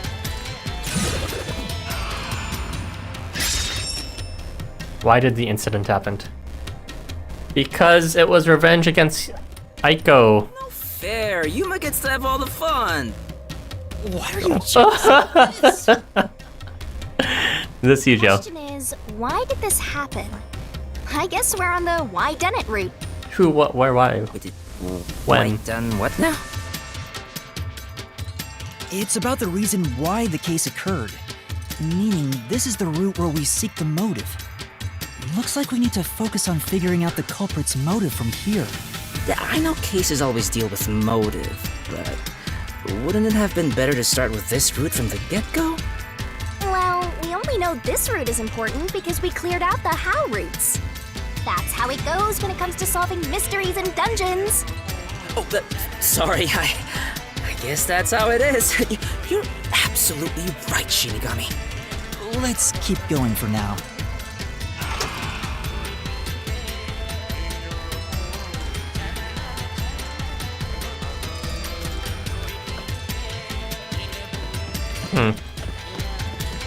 Oh, that is one trippy looking hallway entrance. Are we actually gonna be walking down that? Before we figure out the culprit's motive... Oh, it's what we're working towards. The person was Cotton anyway. Was she cute? Apparently not many people liked her. Yes. But more importantly, she was next in line to be star of the theater club. She was considered to be the best actress among the club's current members. So the culprit was envious because she was so popular. They killed Cotton so they could become the star instead. No, I don't think it's that simple. Hey, who are you calling simple? I've seen the second movie, Doctor leading Strange. member of the theater club also died in a separate case. Top actresses dying one after another? Is their club cursed or something? The name of the student who died was Aiko.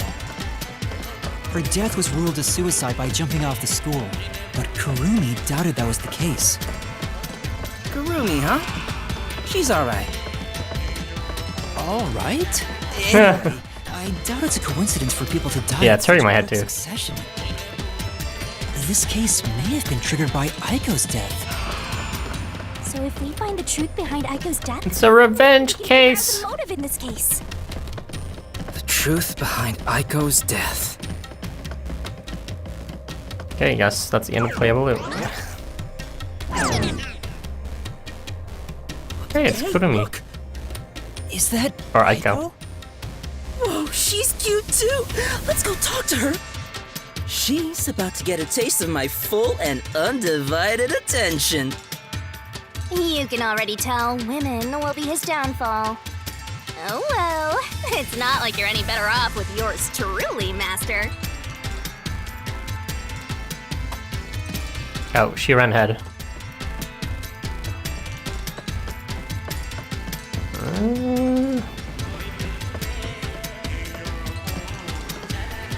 Okay. Was that... Was that yellow?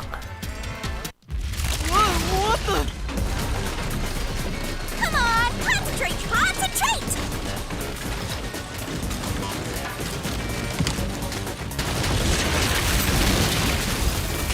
Yuma, this is bad.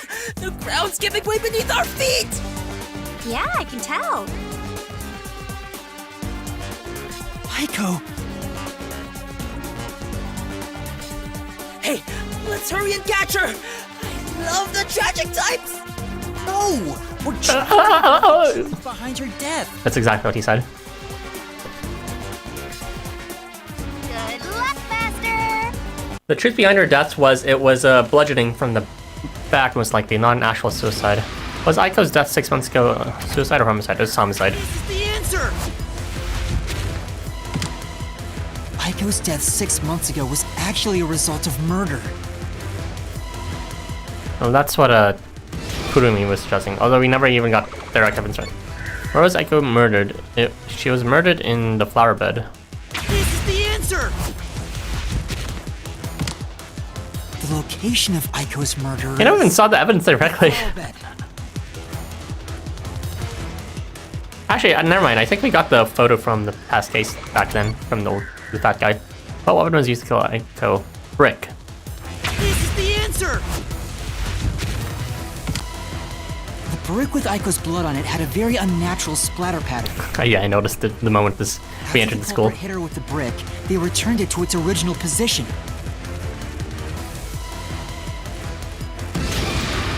Who murdered Aiko? It has to be Cotton. This is the answer! Well, not really due to hard evidence, but more so everyone hates her Aiko's guts. death was not a suicide by jumping, and Cotton clearly lied in her testimony. Yeah, I think we heard about Cotton giving testimony that she jumped off, but we already know from the evidence that that's not the case. Cotton killed Aiko!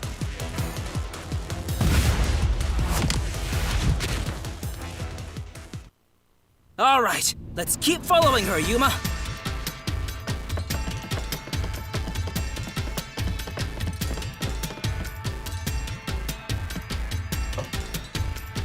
I can tell Aiko's death wasn't a suicide from the evidence photos. Yeah, it was so obvious, jeez. You only... Shoes were neatly placed on the roof. There's dirt. There was dirt on them that looked like it came from the flower bed. I think Aiko was told to meet at the flowers behind the school building and then murdered there. And then her boots were brought back up here to the roof later. I see, so that's the ordering. The shoes were taken to the roof afterwards. The murder weapon is likely a brick from the flower bed. The brick with Aiko's blood on it had a very unnatural splatter pattern.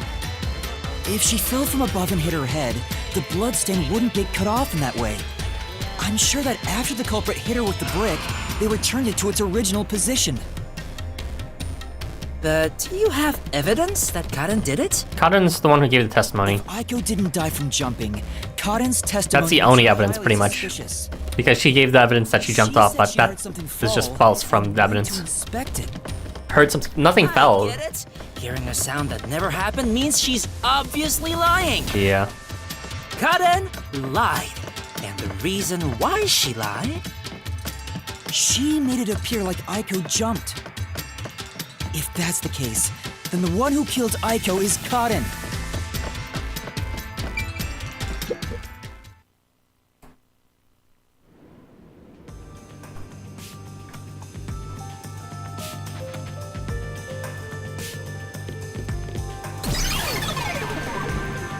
She disappeared? Damn it! I can't even help the girl who needs it most! She's already dead, dude. Let it go. Help her? She was dead long before you could help her. Anyway, this must be the roof Aiko supposedly jumped from. Hey, why did Karen kill Aiko? I mean, maybe it's related to the Peacekeepers, but I haven't really seen how they could interfere in some way. But jealousy is the reason that... All girls' school would be more sunshine and rainbows than... Kurumi. Murder. If a brick was used as the murder weapon, then Yeah. it would be an impulsive crime. It's such an obvious piece of evidence, and they didn't decide to obfuscate the brick upside down or anything. So it really does seem like a sudden crime, not really a planned one. And putting the boots up after the fact with all the dirt there is, Altar there. like, also not a sign of a meditated crime. You mean they were talking and it turned into a crime of passion? That's so cliche. Maybe they were discussing their acting careers. They had a disagreement, and it turned to violence. Well, if this caused the other murder case, then is the motive revenge? Highly likely. Yeah, they weren't fighting over Aiko's spot. They wanted to get back at Cotton for taking it away. Meaning the culprit is whoever cares the most about Aiko? Then which of the suspects is it? It's time to kill a bunch of high school girls. In fact, where do we even go from here? We got the motive, but there's still no path. This is different from the other dead ends. I think there's a mystery around here. Rest in peace, Yuma's neck. Something must be hidden here. Okay, we're just gonna look around. Zilk girl. Nothing to say? Okay. This place! So high up. We're above even the clouds. Better be careful not to fall. Hey! So you're saying you don't want me to push you, or? There is no or. I definitely do not want you to push me. She'll do it. She's kidding. Well, probably not, honestly. Can't be sure with Shinigami. What's up, dude?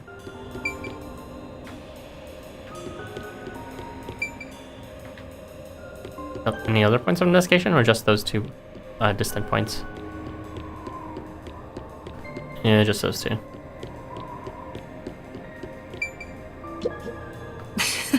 The wind feels nice. It's hard to believe we're inside a mystery labyrinth. Whoa! One of these days, I'll have a concert on a stage this high, looking out over my adoring fans. I like his confidence. Hey, check it out!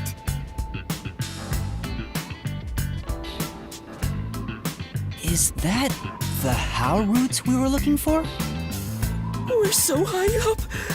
When did this happen? Hey, those are all straight how routes, right? We can even see the dead ends.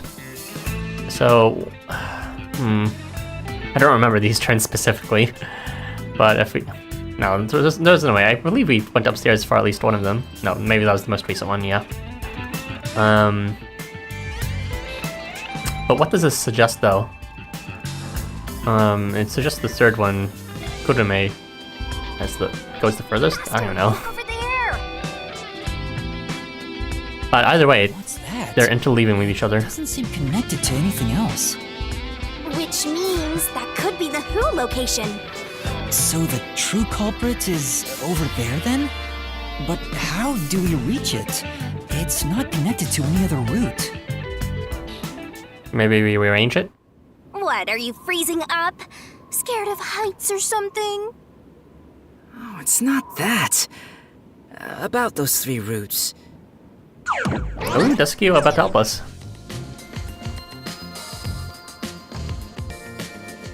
A pen?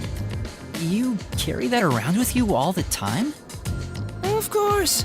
Who knows when I'll be asked for my autograph? Done. Isn't it perfect? I'm just as good at drawing maps as I am at remembering a pretty face.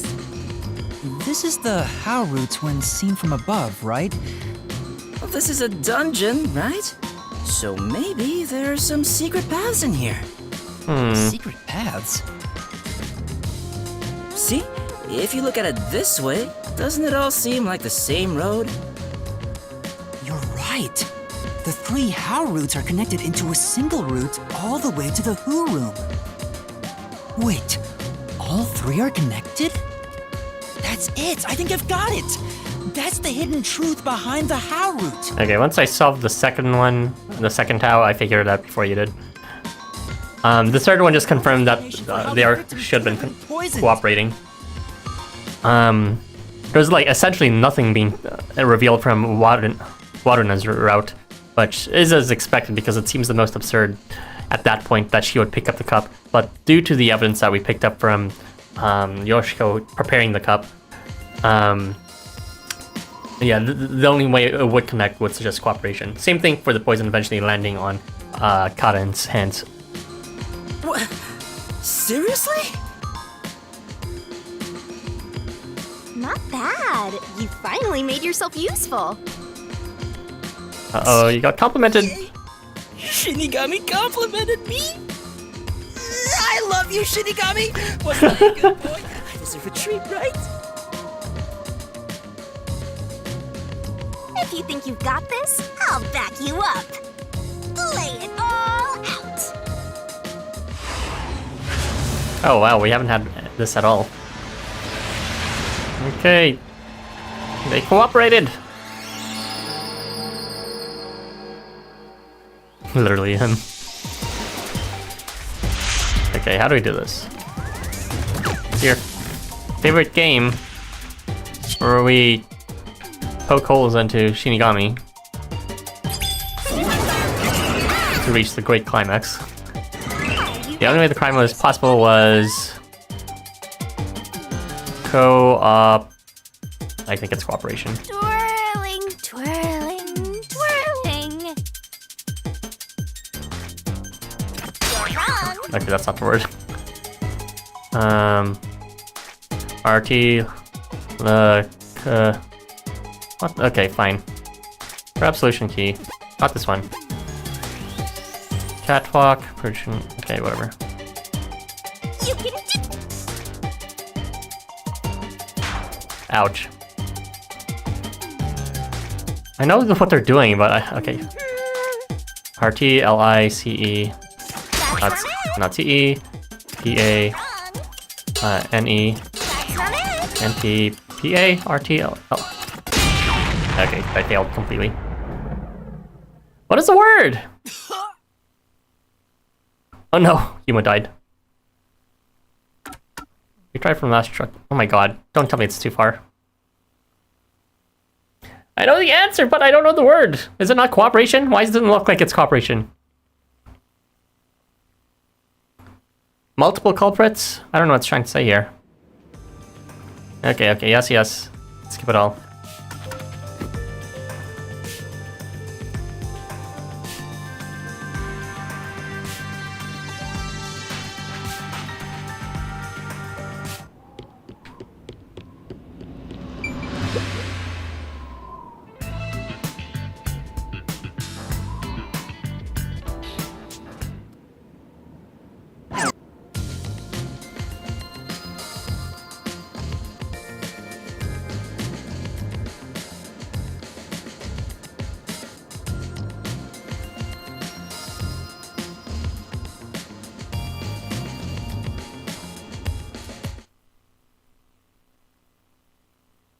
Alright, take two.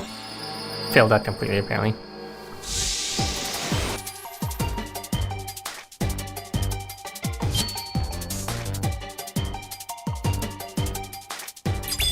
Oh my god, the word is accomplice. Let's work together as a team. Why didn't I say it the first time? It's 'cause accomplice suggests one thing. But there was multiple accomplices. There was 2 accomplices in total.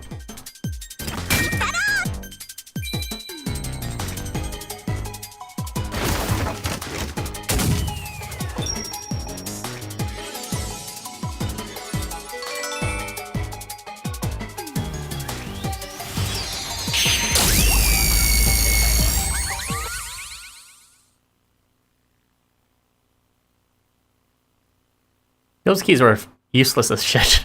None of them would have suggested accomplice, I'm sure.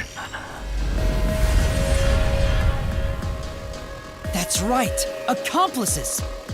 The truth of this case is that Yoshiko, Waruna, and Kurane were all accomplices and committed this crime together. Yeah, that was always in the back of my mind, even from what's called.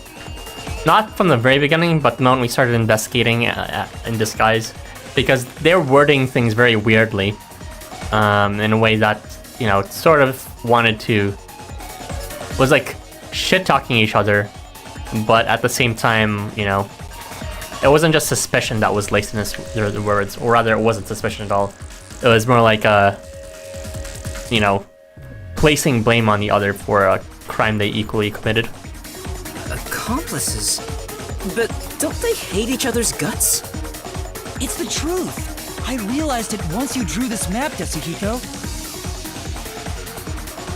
The 3 how routes that we explored were all dead ends. Each of them were suspects, but they were all ruled out because of certain details of the case. That makes sense. If we look at them separately, we get dead ends.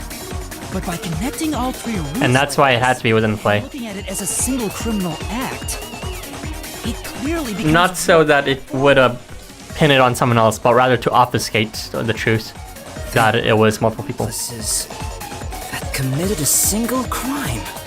This murder would have been impossible to commit alone. We figured that out during the how route. But if the 3 of them worked together, they could make it possible.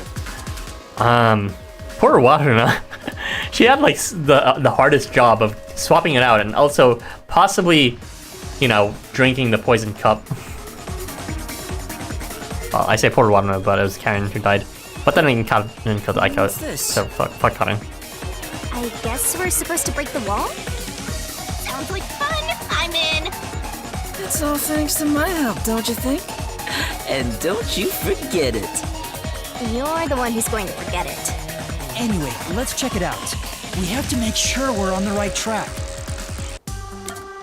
Kamikaze. Master got blown to pieces.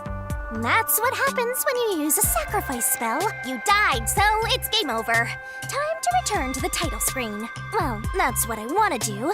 But I'll give you one more try and take you back to the selection. Be sure to pick the right one next time, okay? Kamikaze! I'll watch and wait. Was that wrong? I'll watch and wait. Sorry, I'll pick again. One more time, Kamikaze! I'll watch and wait. Fine. I'll watch. Sorry.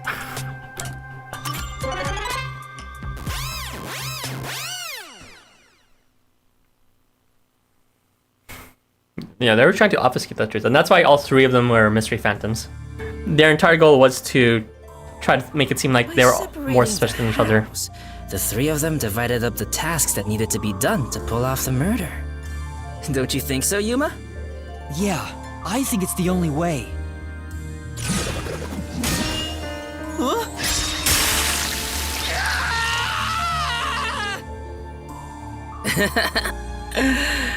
You sure sound confident. That was me yelling and screaming in pain. How did the 3 work together to pull off an impossible crime?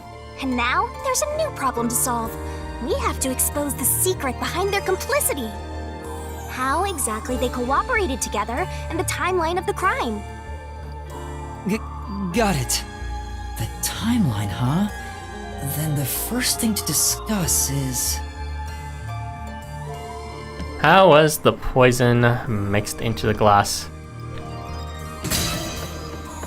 It was brushed in. Are you sure you want to take the how was the poison mixed into the... Or rather... Sure you want to pick that door? Yeah, I think so. Hey, something feels wrong here. The door! Watch out! It's falling over! Oh, these are wrong? Okay, fine. So it was actually a right choice. Yes, that was the wrong one. Try thinking about how the crime was committed from the beginning. Like, I didn't know these were like... I thought we were going to answer it from each perspective here. These don't seem like answers to this question.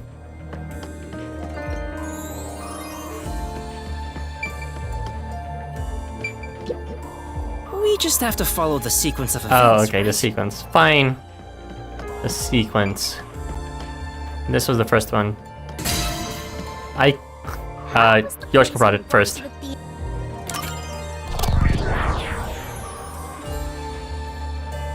Let's start with the poison being brought to the theater hall. Their conspiring began with how was the poison brought to the theater hall? It's a route we already explored to the very end, so let's blast through it! Hey, wait!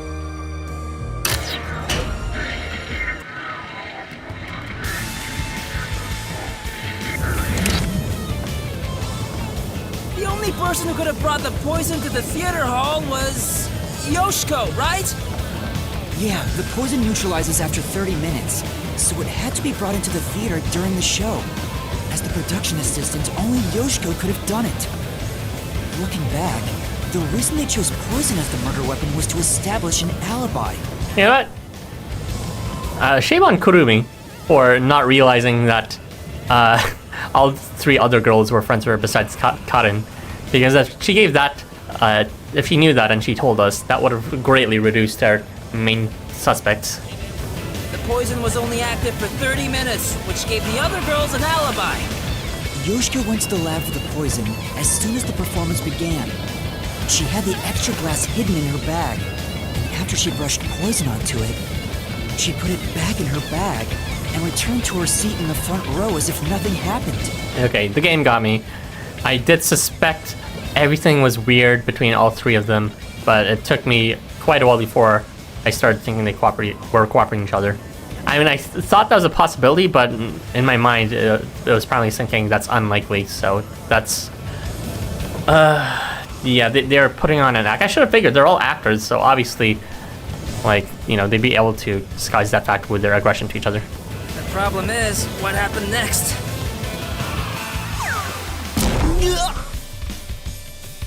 We're here! You're off, Master!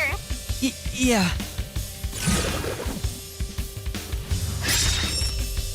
What did Yoshiko do with the poison glass after bringing it?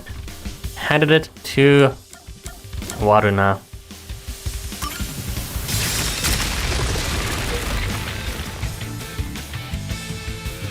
Isn't this the how was the poison mixed into the glass root? Wow! It really connected! Alright, let's keep going and reach the truth! Whoa! Again?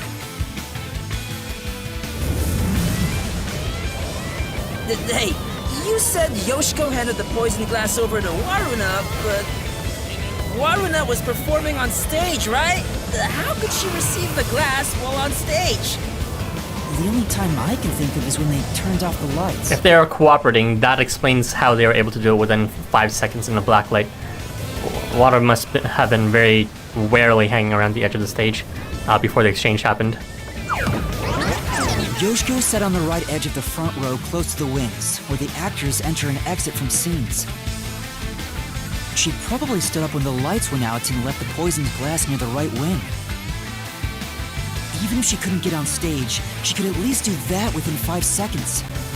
And at some point, Waruna was able to pick it up. Waruna picked up the glass and hid it under her costume. The costume check happens before the performance, so she got around that by receiving the cup during the performance.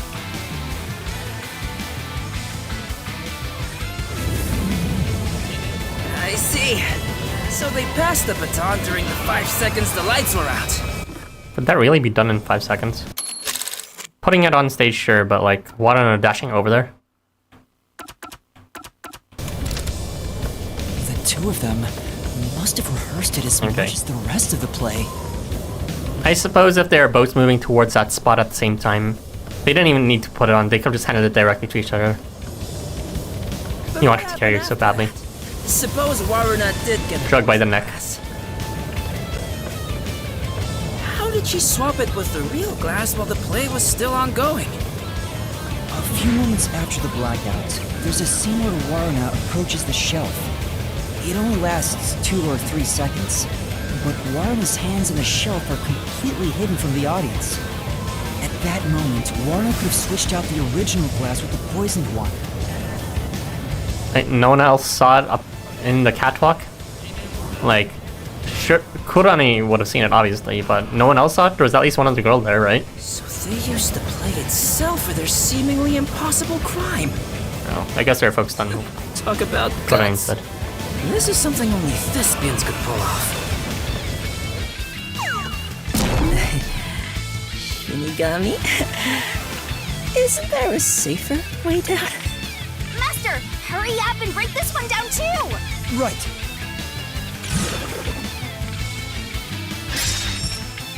How is the poison glass chosen? Kurani guided to it!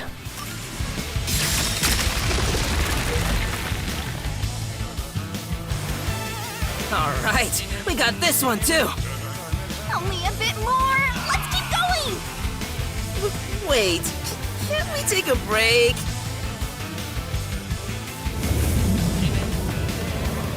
This is the final one. It's the how was the poison glass chosen bit. From here, it's exactly as we solved it before. Kurane told Karin beforehand to take the glass the spotlight hits first. And then, after confirming the poisoned glass from the catwalk above, the spotlight was pointed directly at it. And that's the method behind the murder weapon.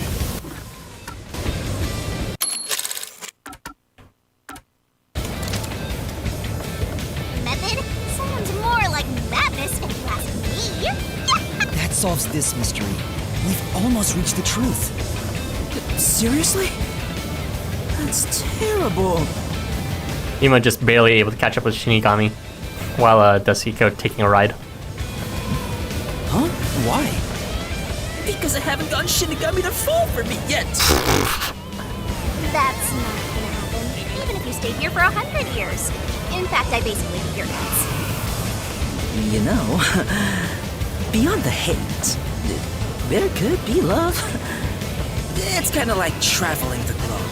You and I can go in opposite directions, but eventually, we'll meet.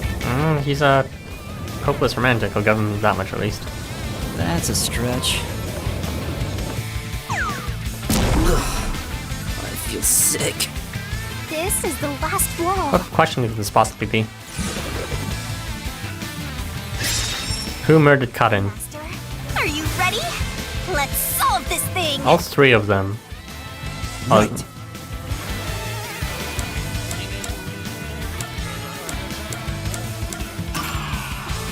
Time to murder some high school children! Yes! It fell! Behind that door is the Who Room. We finally made it.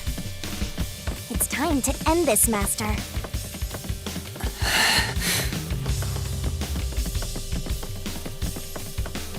It's a bit sad though, because it was just revenge for Aiko. I mean, you know, it's not like saying one murder justifies another, but still, clearly justice wasn't carried out properly for Aiko's murder, and Looks like all the culprits they are took here. things into their own hands to right a wrong. There. Why do they look This so wouldn't have sad? happened if the peacekeepers could have just properly resolved the case themselves. Boring. You call yourselves the final bosses of the Mystery Labyrinth? Then start acting like it. Might as well guard the truth till the end at this point.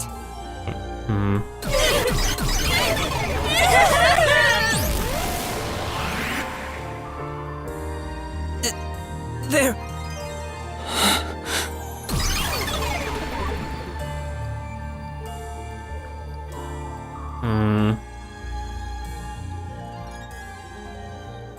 Yeah, unlike the previous case, which was just, you know, a serial killer and let's call it a fanatic.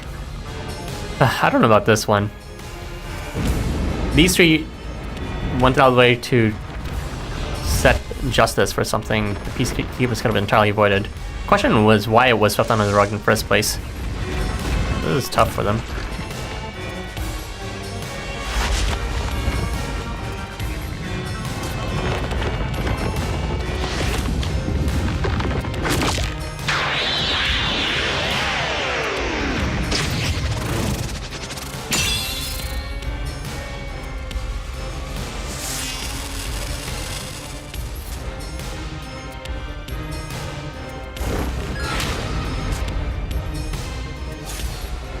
Surprised Martina only showed up once very briefly. Let's do this, Master!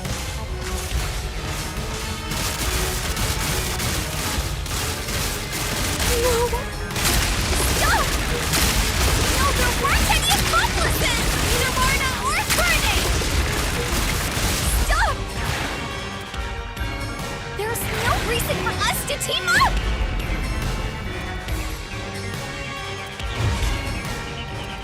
There's the photos.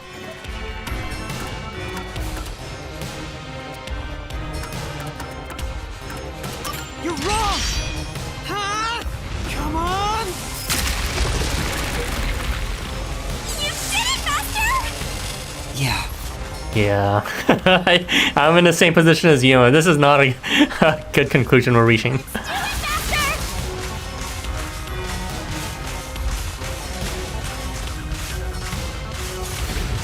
Shut up! Warren is turned to defend. Come any closer! I did it all alone! Oh no, they're defending each other now. Oh no! Don't come any closer! They were hating each other as an act so that they would obviously get truth, but now they're just blaming themselves. Oh my god, this is too sad. It's the photo again. You're wrong! Huh? Come on! You did it! Great job! That's right. Oh no, you.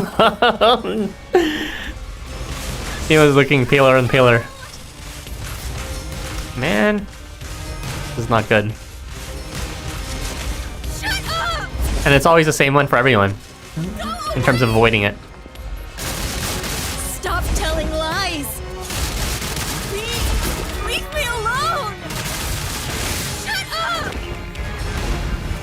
We have nothing to do with each other!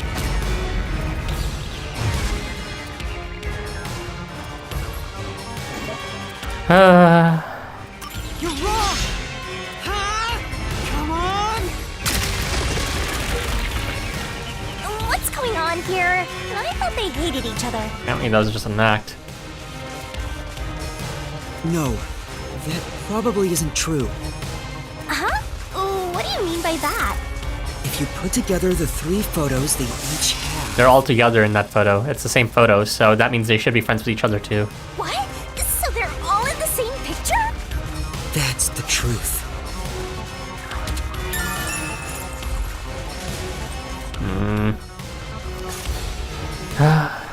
So they're angry at each other because they didn't want to expose each other, not because they hate each other, but because they didn't want to implicate each other in a crime that they cooperated together to.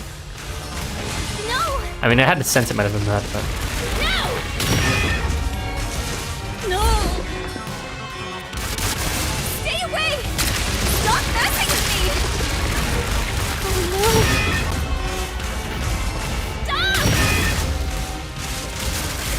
Stop! Stop! Stop it!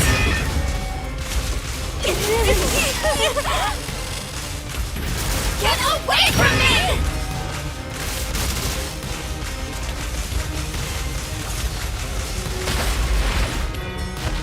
Please! Go away! There is no bond between us! A group photo.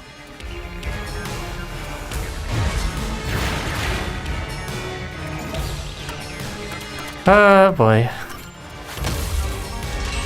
This is the truth of the case!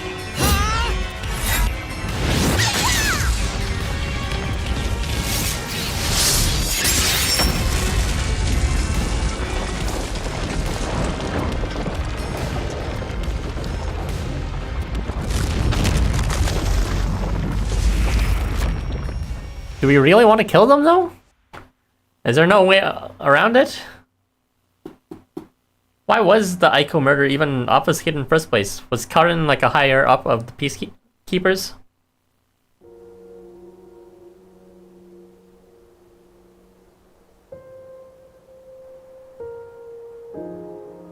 Oh, this music. This is just a guess, but you 3 weren't actually on bad terms with each other, were you? It was all an act in front of everyone It was else. all an act to get revenge for Aiko. See, everyone thinks they hate each other too. but that was an act they all put together to collectively solidify their alibis. And they did it all as friends for Aiko. That's how strong their friendship was. Even if their public perception was enemies, they did it for each other and for Aiko. Goddamn. You all cherished the same picture with her. It was originally a single photo of you all together, with Aiko in the middle. You were all close friends. And when you connect the pictures together, everyone is there, smiling. So, why? Come on, we've got work to do before you get all sappy. Let's go. One more push and we'll be done with this labyrinth. Oh, come on. Is there no way we can just leave the mystery labyrinth? We know the truth now. We don't have to take their souls, do we? What would a hero do? A real defender of justice would defeat evil here and now and be done with it. But I'm no hero. All I want is the truth. And the truth is right here. So why go any further? Will solving this mystery really make anyone happy? It would just multiply the tragedy, honestly. Master, do you sympathize with them? That's not something a detective should do. Your job is to solve mysteries, isn't it? The mystery is already solved, though. If so, you have to expose the truth. You have to prove it in a way anyone can understand and anyone can see. Deduction Denouement. Detectives aren't defenders of justice. They're defenders of truth. Defenders of truth. A detective must never overlook a mystery. Any and all truths must be exposed. A detective must always prioritize solving a case. Emotions must be discarded to reach a perfect solution through a perfect deduction. It's easier said than done. Yuma, if you can't do it, I can take your place. No, I'll do it. I'll take responsibility. I'll see this through.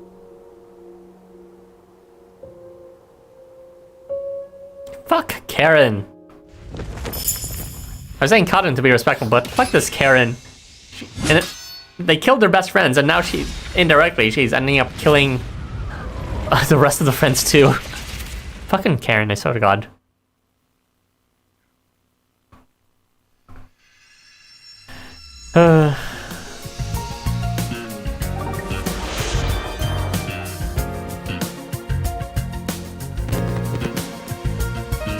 Okay, let's do this. Well, up in the Karen news.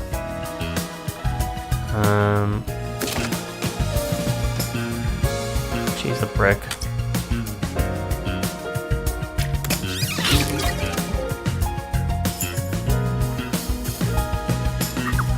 What was the cause of Aiko's death disguised as a suicide? We don't have that unlocked yet, unfortunately.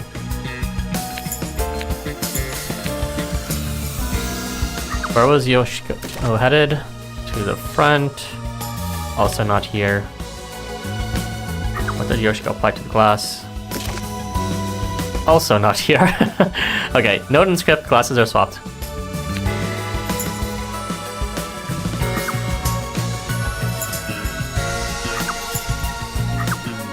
Glasses are swapped at this point.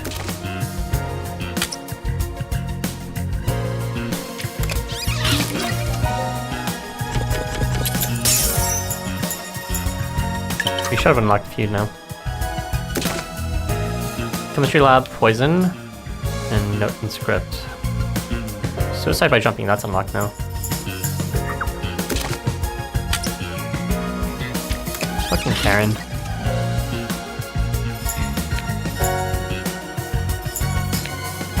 This is fucking Karen. Yoshiko was headed to the chemistry lab.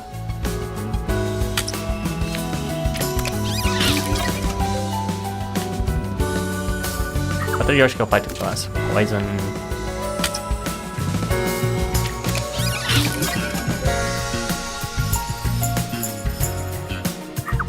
What did Koren use to guide Karen? The lights. Or the script, rather.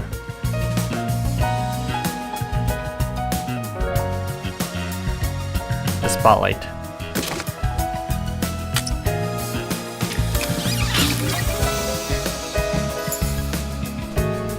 Why did Karen take the poison glass? Because of the notes in the script.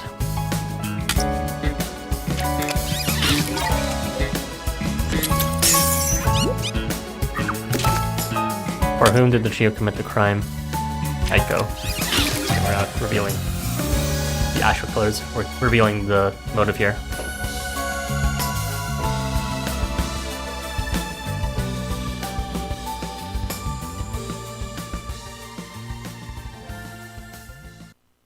Step right up! Step right up! A tragedy that struck an academy stage. The death of a high school girl casting a shadow over 4 bickering theater club members. Truth bombs are about to be dropped! Time for the Deduction Denouement! This case begins with Aiko's death 6 months ago. Aiko was thought to have committed suicide by jumping off the roof. In truth, Kaden murdered her. Fucking Karen. The shoes left on the roof had dirt on them from the flower bed at the crime scene. The bloodstains on the bricks were also unnatural. And it was obvious that an amateur had faked it. If it wasn't a suicide, it would contradict Kaden's testimony. However, she didn't originally intend to kill Aiko. It was a crime of passion. So they got into an argument, Kaden saw red, then boom? Women are so scary. Ugh, Karen isn't at work. Yoshiko, Waruna, and Kurane probably realized the truth behind what happened. The 3 teamed up to avenge Aiko. They used the dress rehearsal to commit this crime. Regardless of the reason, getting together to plan a murder is pretty crazy. Yoshiko in the audience was to bring the poisoned glass into the theater hall. Once unsealed, the poison is harmless after 30 minutes. So she went to the lab 15 minutes after the play began. Yoshiko's job was probably the hardest The poison container is in terms of technical difficulty. So she applied it to the She had to avoid getting caught this entire time. brush. Close up. Thus, the poisoned glass was created. She brought it back to the theater hall, then went on standby at the right end of the front row. Waruna, who was acting on stage, was to switch out the poisoned glass. During the 5-second blackout 30 minutes into the play, Yoshiko placed the poisoned glass in the wings. Waruna, on stage, retrieved it and hid it under her costume.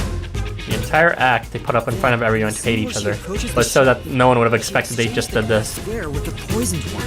Well, Switching in the Kurane had the easiest job by far, though. Everyone is watching. What a pervy exhibitionist!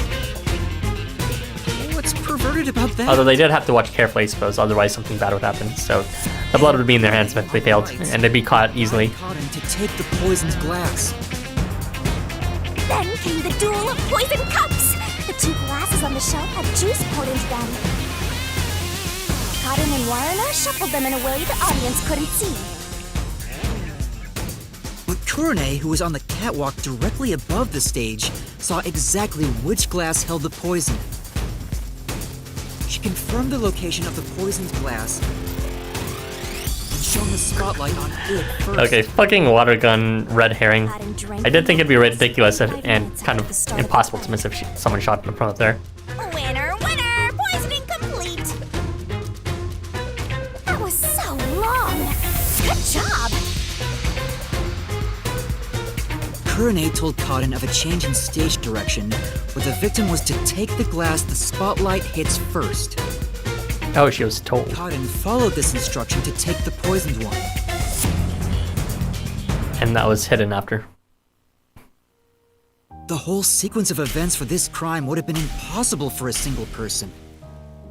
Their cooperation was also a means to conceal their involvement. which is why they openly hated each But other. I can't shake the feeling that there was some other reason behind it. The ruthless, disgusting criminals who conducted this murder are... Yoshiko, Waruna, Kurane! You are the killers! Wait, what? They may have pretended to always be at odds with one another, but deep down, they were bonded through their shared admiration for Aiko.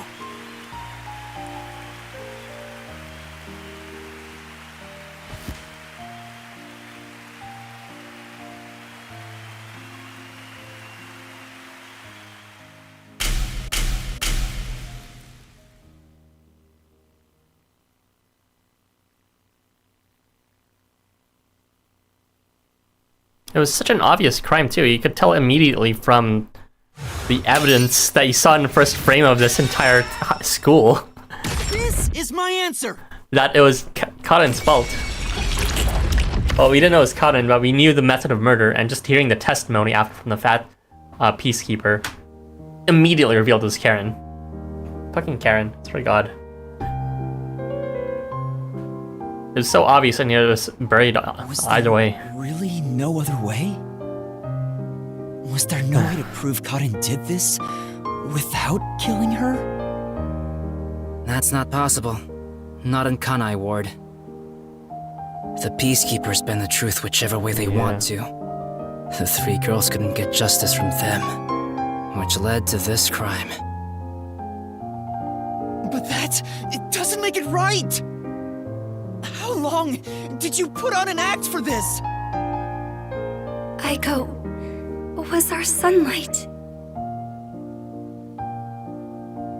Wherever she went, we were meant to be there with her. She was everything to us. We were together ever since we were young.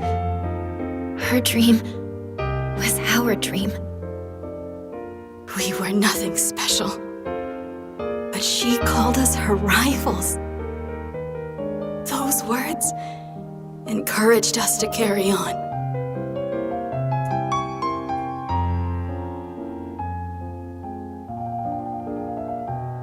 This is too sad. But now she's gone. Everything's hopeless now. The three of us investigated Aiko's death. I used my parents' connections to view top-secret case files. But no matter what we did, the Peacekeepers refused to reopen the case. Yeah, it's a Shupon Nocturne. Karen's father is a big shot at Amaterasu Corporation. There it is. Fucking Karen. God. Piece of shit. That's why we had to do it ourselves. We wanted revenge. Fucking bitch. God. Revenge became everything for us. And to get it, we pretended to fight amongst ourselves. We are actors, after all. Yeah, there it is. Everyone believed it. I believed it. That they're fighting openly. And that's why Yoshiko was telling us when we were disguised as Kurane to, say they promised not to talk to each other, or saying, I said I'd never talk to you again. And why Waruna blew up on Kurane when she entered the room, because her friends were there. They had to put up the act that they were fighting. God damn, this sucks. On the name of their own friendship, they decided to hide their friendship. But we don't have to anymore, right? We don't have to keep this up. We put on quite a show, didn't we, Aiko?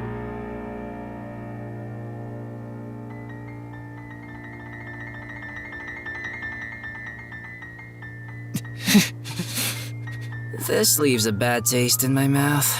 Then again, most cases do. But that's the end. We can finally return to the real world. I hope the girls open up like that in the real world too. No, I don't think they can. Huh? Why is that? Oh, also, where's Shinigami? Right here. Fucking Shinigami. Well, what do you think? Did you fall in love with me? I know you did. You must have, yeah? I already told you. I will never fall for you. You're seriously getting on my nerves. You're annoying and exhausting. Yasuhiko?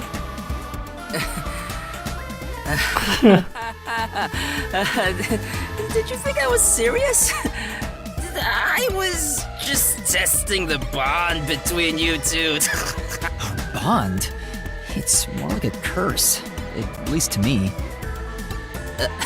Right. I was Or just Yasuhiko. testing. I wasn't serious at all. I didn't get rejected, okay? Oh, even he gets upset by rejection. I didn't. I thought he just had a lot of, panache to be able to constantly go after girls and go after, get over rejection, but I guess even he gets hurt. Alright, just calm down. Anyway, let's do it. Time to exterminate the souls of the true culprits and destroy the mystery labyrinth. Wait, Shinigami, do we really have to do this? I mean, they... And the true culprit is Karen, who's instigated the entire thing. They're murderers. The reason why doesn't matter. I make my living reaping the souls of criminals. Because I'm Shinigami.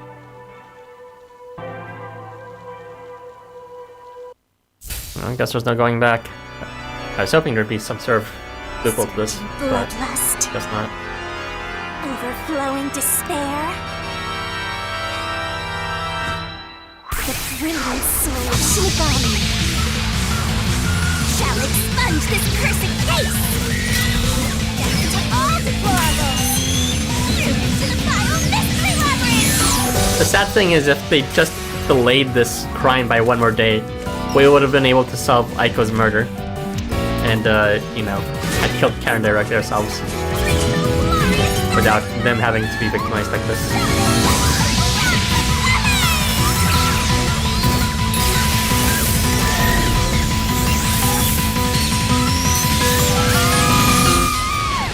Oh.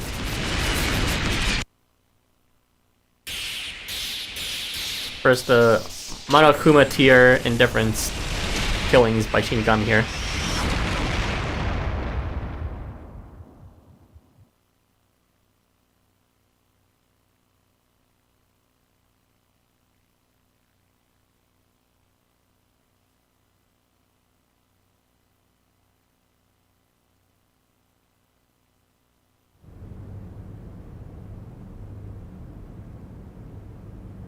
We wanted to save Kurumi from this in the end, but at the end it cost 3 other lives.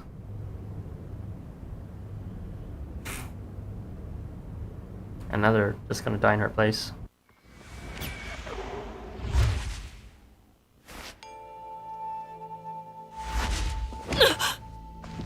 When did you... Huh? What the... Wait, what just happened? Hold on, let's all calm down.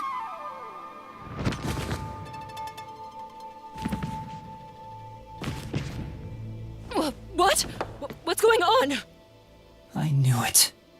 The evil murderers have been expunged once again! Oh, right! I got one more job to do.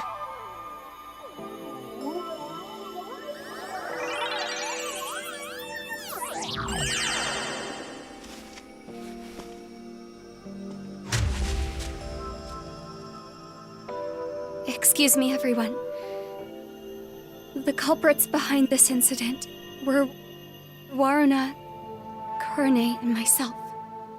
All 3 of us conspired to poison Karen. The way we got her to ingest the poison was...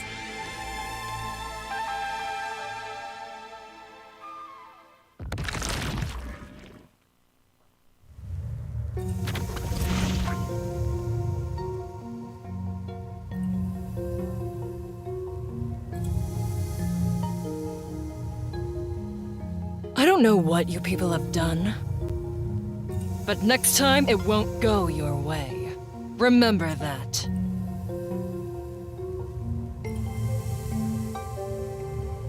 To Martina's credit, her team did a fairly decent investigation, although in the end they just decided to pin it on what's called Kurumi for no reason.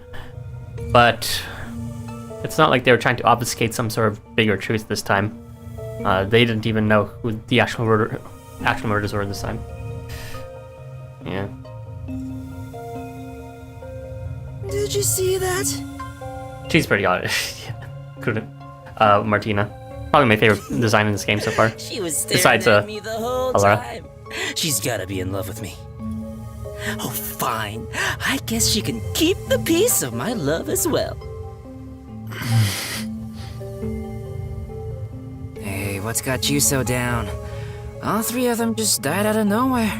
Nobody's to blame for that. Oh yeah, he forgot about everything. There's no reason for either of us to feel guilty. Seems like all the memories from the Mystery Labyrinth are completely gone. Master, we're in the clear. All three of their deaths won't be your fault now. That's not what I'm worried about. Yuma!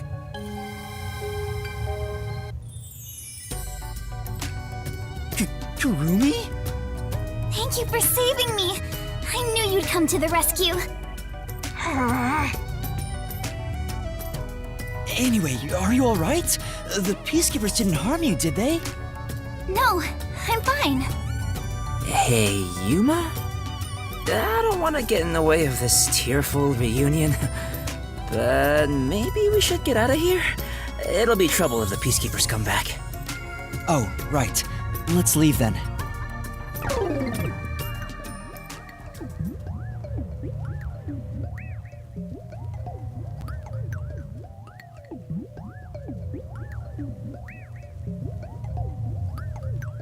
She's literally jealous. Get yourself someone like Shinigami in real life. Probably not, honestly. That sounds deeply unhealthy. Oh, you know. Healthy relationship or not, as long as you're happy, right?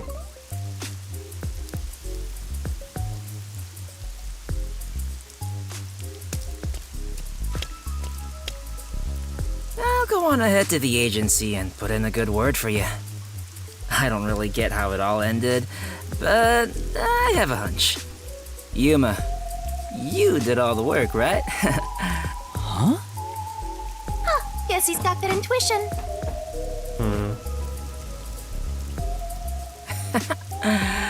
Looks like I won't be calling you Rookie from here on out. Let's keep working together, my man. Mind your manners as you walk your girl home.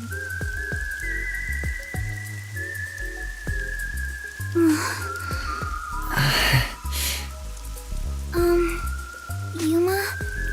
Huh? What is it? This tension. Don't tell me. We never even had anything as bad as this in Danganronpa, because at least it was like a proportional punishment to just one person in the end. But in this case, it was the victim that ended up killing 4 people in the end due to... God, I hate this. It's just like, it's not one... what's called one punishment for one murder. It was 3 punishments for, you know, the murder of one person who didn't go punished for another murder. Is this where they make babies? Thank you, Shinigami. Did something happen? You seem down. Oh, well... Although the case was solved, 3 lives were lost. Right. I didn't expect Yoshiko and the others too. Could it be that their deaths are related to your forte? Ugh. What? Wow, we've got another sharp one. Master, I hope you know this, but if you say anything about our contract... Oh, sorry for saying something so strange. I know I'm off, right? Even if that were the case, you you'd never tell me. Hey, Kurumi. There's somewhere I want to go. Do you think you can make babies with Shinigami? You can make dead babies, maybe, since she's like a literal death god. Will you come with me? Sure. Although it depends if she actually likes you in the end. But you'll probably have to make a contract with her. Which means you'll have to experience really, really, really shitty tragedies like this.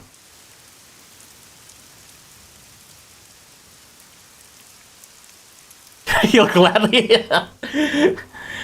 experience emotional trauma and guilt for a complicit murder from miscarriages of justice. Also, you can get into that Shinigami P. Wow, what a nice view! It's like a secret hideout. I didn't know that Kamasaki had a place like this. Shinnosi. Please, help me save this city. Save this city, huh? I managed to save Kurumi by solving the case. But I killed those 3 girls. I'm responsible for their demise.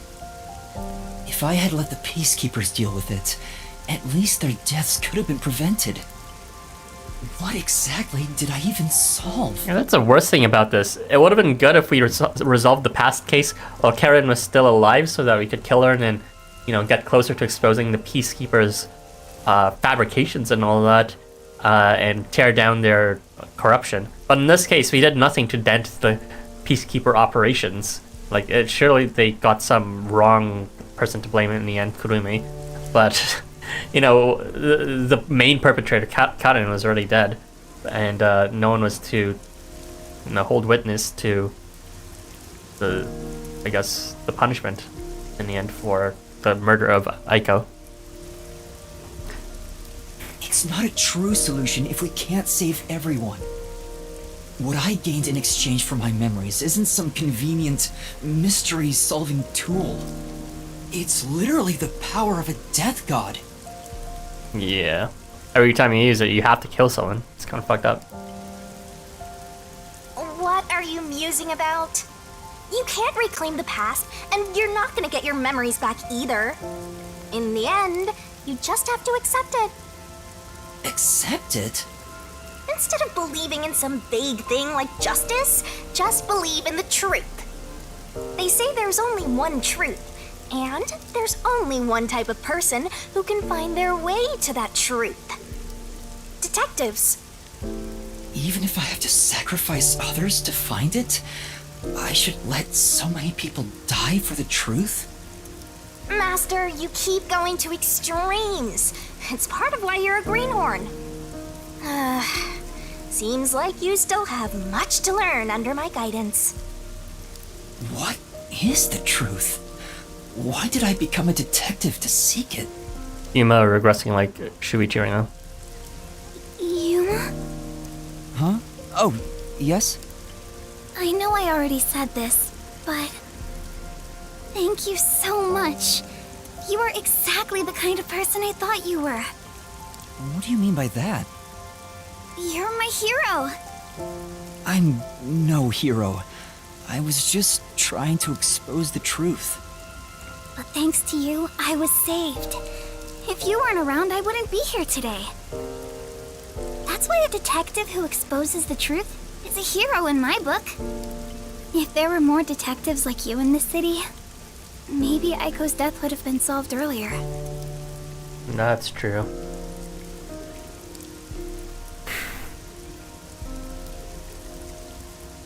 Essentially, in the grander scheme of things, it's tragic that, you know, Kurone and Waruna and Yoshiko had to die. But if only the pursuit for truth was taken more seriously to begin with, and if only we uphold our pursuit for truth consistently, can, you know, things like this be prevented in the first place. I'm sure things would have been different. It's an interesting perspective from Kurumi. Kane Kanai Ward hasn't seen a hero like you in forever. That's why it's always been so dark here. So please, please continue to be our hero. A hero.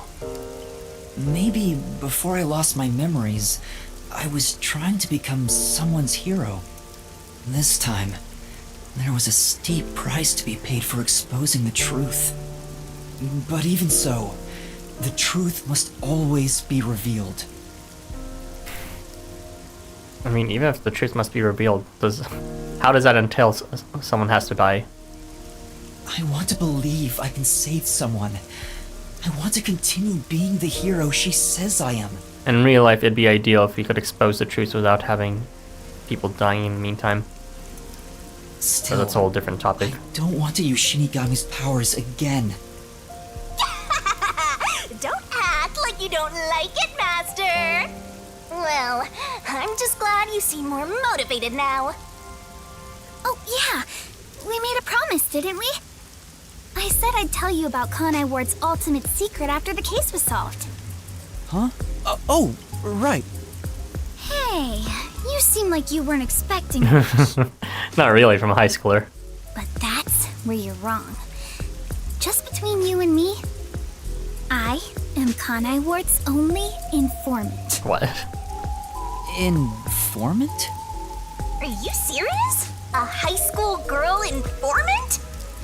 Cat. I'm still a beginner, though. I started 3 years ago after taking over from my grandfather.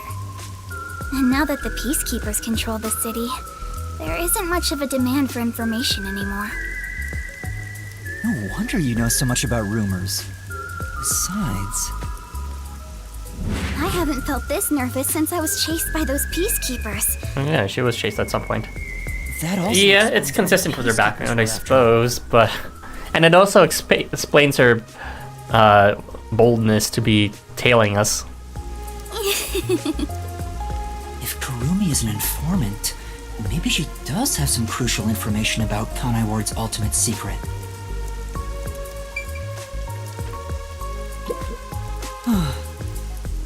Kanai Ward, Amaterasu Corporation, Peacekeepers. I have no idea what's in store for me. No point in worrying about the future. It is what it is. You don't have a rain world, do you, Shinigami? Alright, girl. Tell me.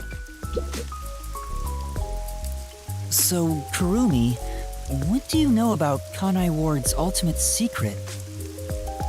Well, it's likely connected to the top secret research that Amaterasu Corporation is conducting. I think it has something to do with why the unified government approved of Kanai Ward's isolation. Top secret research? Approved the isolation? Kanai Ward has always been a city centered around Amaterasu. But there was a lot more freedom in the past. People were allowed to come and go as they pleased. It became an autonomous zone, free from the Yuji's influence only a few years ago. The reason behind it has to do with the top secret research that Amaterasu is conducting. But what is the research? I don't know all the details, but it's supposed to be able to change the entire structure of the world. I suppose that could be possible if we have permanent rain going on. All nations and enterprises worldwide want it. This research is what turned Amaterasu into a major global corporation. And that research is being done in Kanai Ward? I think so. It would explain why Kanai Ward's been isolated. It's so their research doesn't leak out. Research that can change the world? If that's true, it's some serious stuff. No wonder number 1 of the WDO would risk his neck here. Do you know any more details about that research? I do know a little bit. Grandpa risked his life to obtain one piece of confidential information about Amaterasu Corp. And I believe that somehow, it has to be related. What do you mean? Research to create a homunculus, an immortal monster. Homunculus? Immortal monster? Now, wait just a minute. Immortality? Are you serious? I don't have any proof, but it's a fact that Amaterasu Corporation has previously researched homunculi. Homunculi being researched in this city. Is that Kanai Ward's ultimate secret? Immortal monsters? Homunculi? It's turned into a fantasy story out of nowhere. If you're wondering what homunculi is, it's like an artificial human. Not made from cyborg or cybernetic parts or anything, but just straight up made from the parts that humans are made of. So, I'm sure not one to talk. That's all I know. Well, Kind of you, yeah. information useful to you? So it's essentially trying to create it without a womb or insemination or anything like that. It's just producing some image of you know, something human-like in the end with the same constituents. Most of it was left behind by my grandpa. Left behind? One day, my grandpa just vanished. He's been missing ever since. Is your grandpa number one by any chance? That's why I decided to take over where grandpa left off as an informant.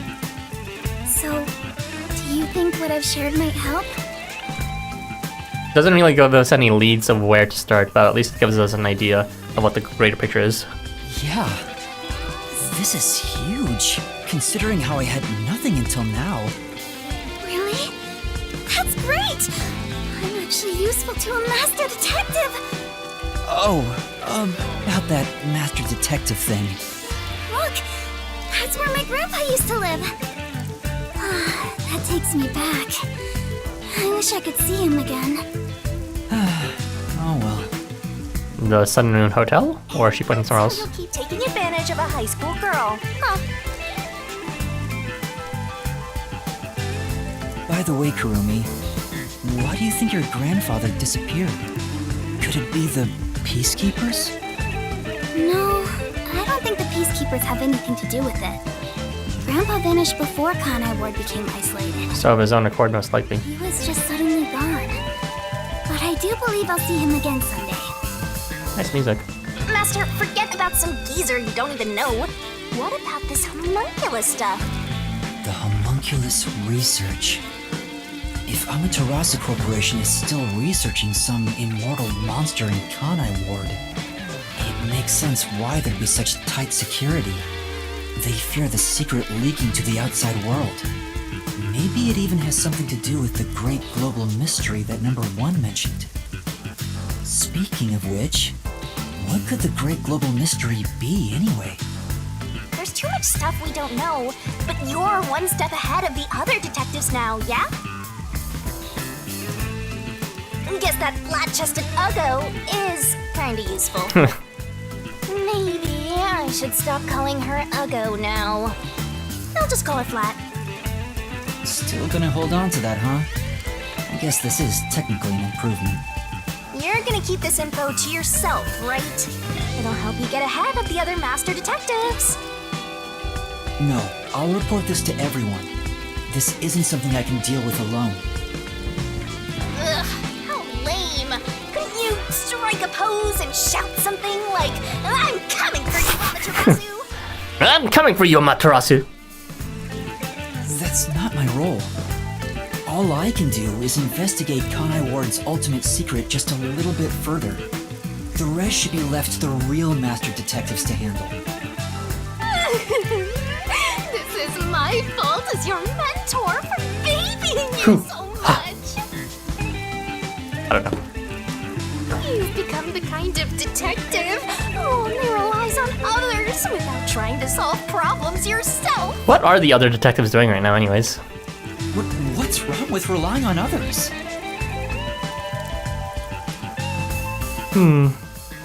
Because like, this is our third case by now. What are the others doing? Alara sure gets past. I guess Desuko gets past too, but what about Vivia and Fubuki? The pleasure is all Just mine. wandering around killing time. They should be investigating like we are. We're just a rookie. Why are we doing the hard carrying? On the way home. Oh, get me a meat bun too. You like those meat buns too, huh? And before those meat buns are just like the leftover remnants of the homunculi or some shit like that. Yes, I love them. I eat at least one every 2 days. They're kind of the comfort food of Kanai Ward. It's like I'm instinctively drawn to them. Silent Green! Would you like to join me, Yuma? No thanks, I'll pass. Yuma still hasn't had any meat buns yet. see. Which is peculiar. Will we meet again? Huh? Yeah, of course. That's great! If you ever need any information, you can count on me. See you later. I guess we can just creep up to the front gates of the high school again.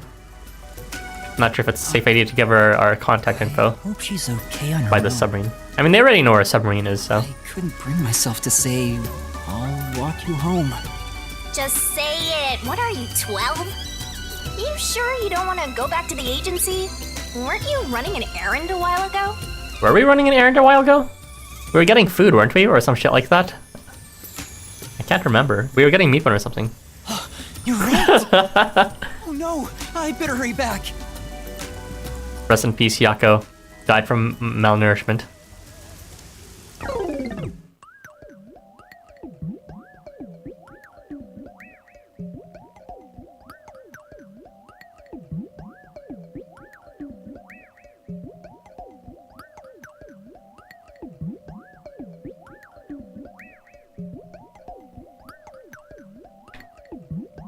Kind of a long loading screen, huh? You haven't ate since you woke up? Yeah. I managed to eat before the stream began, so I'm good for a little while longer.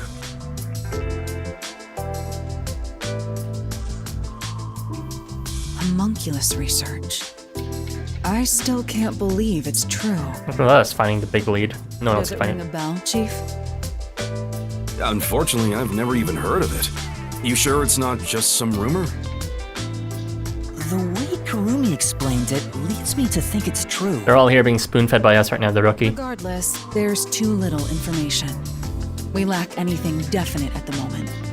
No thanks to you. Still, it's better than having nothing at all. Well done, Yuma. Yes, praise me more, Halora.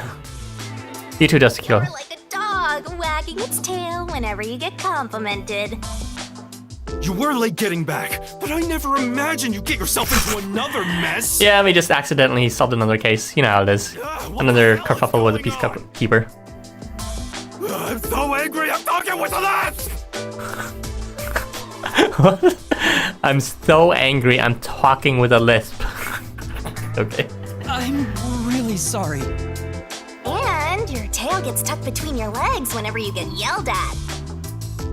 Whenever you see her become a dwarf. Same. Setting aside how I nearly died of hunger and that Yuma needs to be put on a leash, you picked another fight with the Beastkeepers! That's the biggest problem here! We weren't picking a fight.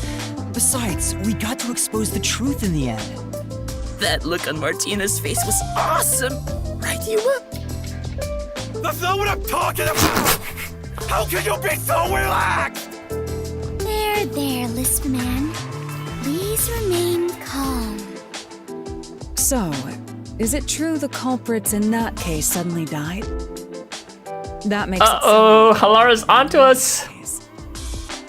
Moreover, it is also similar in that those involved in each case, like Desuhiko and myself, had their memories wiped. Your memories weren't wiped of everything before, was it? There are too many common traits to call it a coincidence. The memories related to the case disappear. Do they not retain the case details? So once they go to the Mystery Labyrinth, all the case details disappear, even when they return from the Mystery Labyrinth. Is that it? Perhaps it is due to someone's forte. No way. What kind of useless forte would that be? Besides, no one here has an ability like that. Could another master detective have found their way here? It'd be one thing if we were anywhere else in the world, but we're in Kanai Ward. This isn't the kind of place some ambitious master detective could barge into by himself. So in other words, it has to be us. If someone got officially dispatched here, I would know. Anyway, why are you all looking so glum? The case is closed and we got new information. It's a fantastic step forward. It's springtime and all is right in the world. Spring? It rains all year long here, and we've had nothing but trouble. Ugh! Just what the hell is going on here? That sounded very stereotypically gay of you, Yako. Just what the hell is going on here? What's wrong, Vivia? The gay lisp. Bringing it back into style. You know what they say. The greater the detective, the more often they encounter death. Isn't that right, Yuma? That does kind of apply to you, Yuma. In a way, you're like a death detective. Don't take it the wrong way. I mean that as a compliment. But even if it offends you, I refuse to apologize. Apologizing is too much of a hassle. Will Vivia really be following us around during his own chapter? Doesn't seem like the type who would like to move around. The Death Detective. You have a cool nickname, Yuma. I don't think I've ever seen Vivia stand up before. He's always been lying down on his back or on his side at some point. He's in the fireplace. He likes the dark, I guess. I don't know. He's very lazy too. Hey, I don't want a nickname like that. Really? But it sounds so awesome! It seems death has taken a liking to you, Yuma. Shinigami. That's one of your talents in a way. Sheesh. I'll never understand this guy. I'll figure out how to discipline Yuma later. For now, we need to come up with a plan to handle the Peacekeepers. You said this case involved Vice Director Martina, right? She's Director Yomi's right-hand woman. Yeah. I heard she's both his close advisor and his mistress. I'm sure they're gonna make a move somehow. I don't even want to think about it. What'll they do? See? This is what I'm talking about! Everyone, brace yourselves! There's no way they just bombed a submarine. Are you serious? This is so fun! Maybe a bit too topical based on the news from a few weeks back.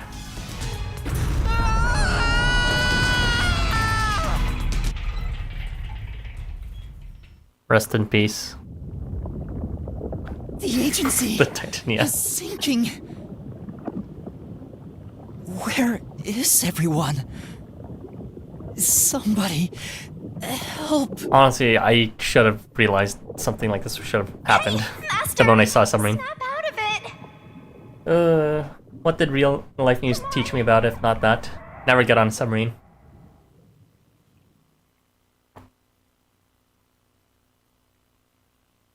Oh, that's a abrupt way to end it.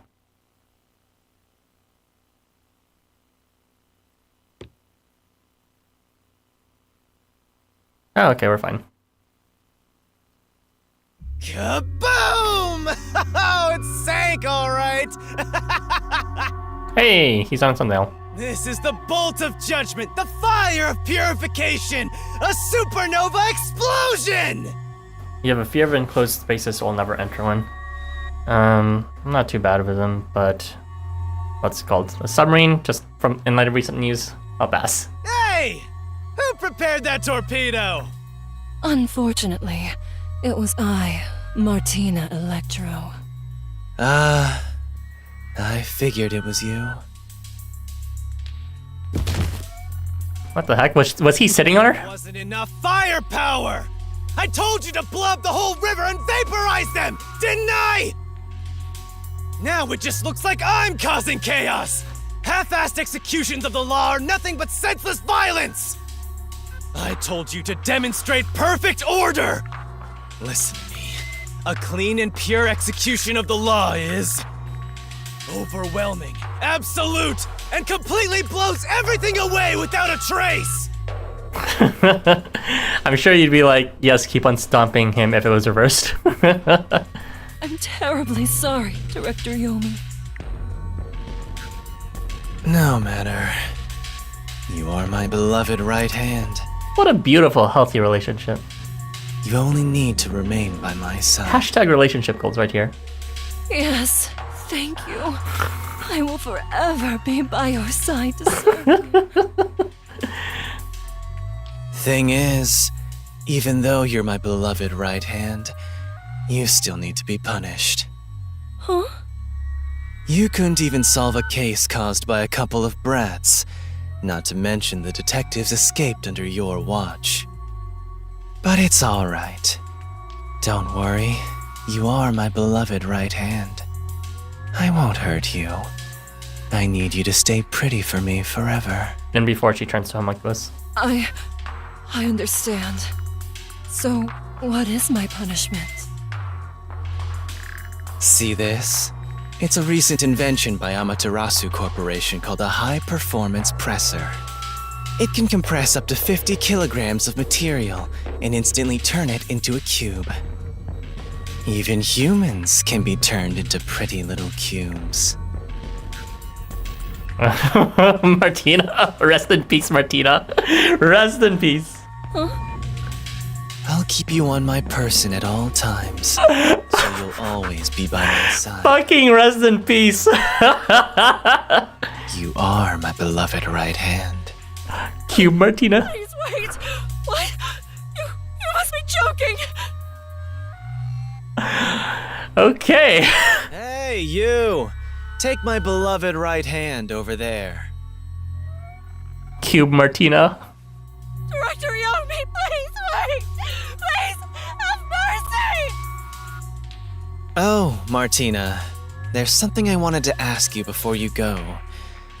What's love? Take her away. Director Yomi! Director Yomi!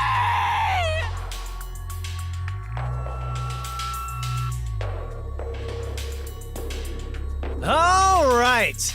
Now, let's go find the corpses of those detectives that got blown up. Oh, rest in peace, hot girl. Hot peacekeeper. Got cubed. Jesus Christ.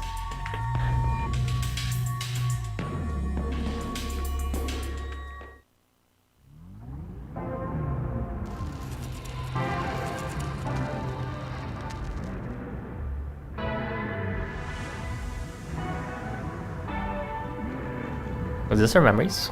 Good day, sir. Ignored. What's that? You don't know? I guess not, since you're still new. That's number one, the leader of the World Detective Organization. That looks like us, honestly. That's him? I had no idea. Why would someone that high up be here underground? Are we number one? Book vault here. It's a secret book vault that only number one can enter with his biometrics. It supposedly contains data from generations of great detectives, sealed books, and so on.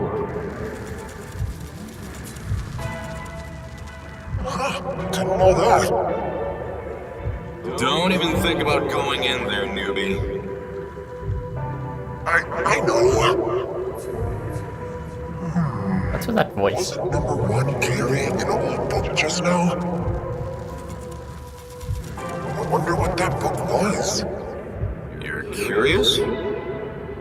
Well, how about you go investigate? You may be a trainee, but you're still a detective. Investigate? Me? Are we the trainee? Kidding. Oh, there it is, So yeah. seriously, Yuma. So at some point we'll get access to number one's things, at least in the past. That the Book of the Dead with Shinigami in it.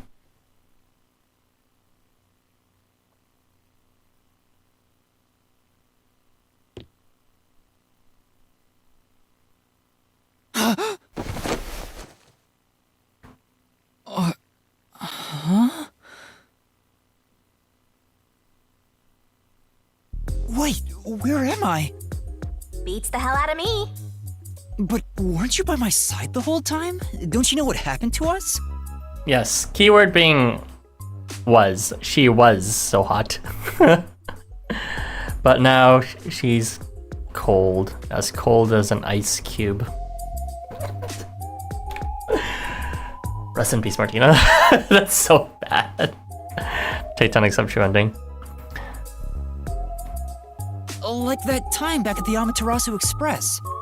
I was only able to stay awake back then because we just made the pact and we weren't fully synchronized yet. But that didn't work this time. When you lose consciousness, my vision also goes dark. Actually, do you remember drifting in the river after the explosion? You almost died. Sounds like a plot contrivance for her to not know how we got here. Hell, even as a death god, I thought I was gonna die. This is no laughing matter. Anyway, because your biological activity stabilized, I was also able to wake up. Everything's a-okay so far. Now, let's go find out where we are. I want to go exploring so bad, my eyes are watering. I was gonna say you like the guy because he was dying, but you instantly changed his mind. Yeah, that was... I don't know. As harsh as Martina was, she did a proper investigation. It's not like she was gonna outright murder Kurume. She was just gonna frame her. And, I don't know. She definitely was not as extreme as whatever Yomi was doing. Cubing people and sending out torpedoes. That's a bit dramatic. Where are we? This place seems rather large. Let's check things out for now. Oh my, this is quite nice. Is there anything behind? Ooh, painting. You think it's what's called abstract? Looking at it makes me feel anxious. Hey! If it were up to you, Master, what would detail is? Cool de sac? Trash! That's uncalled for. This is... It's a large TV built into the wall. The power's off, so I can't see myself reflected in the screen. Not really, but okay. I was thinking of using that giant screen to watch spicy videos. That's not what I'm thinking at all right now. Does that mean you're gonna think about it later? Actually, that's exactly what I'll do later.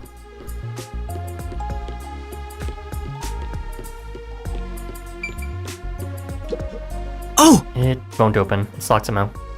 Say! Alright, we're kicking it down. I don't have that kind of strength. This is... Is this a painting? I can't tell what it's depicting at all. Ah, truly an inspired piece. Shinigami, do you not interpret art? Definitely not. I'm just saying whatever pops into my head.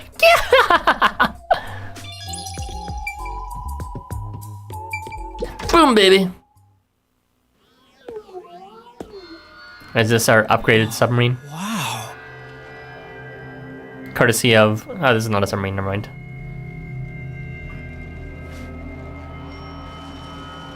Who the fuck? Who's there? Oh, wow. Hi there. Nice to meet you. This person is actually... Sure looks suspicious, huh? Yeah, I think this person should be working for the Peacekeepers, maybe. And also, it's one of the coming thumbnails. Convenient, I thought we'd see much there. A silent curtain call, chapter 2, end. Oh boy, we finally did it. My stamina is trash.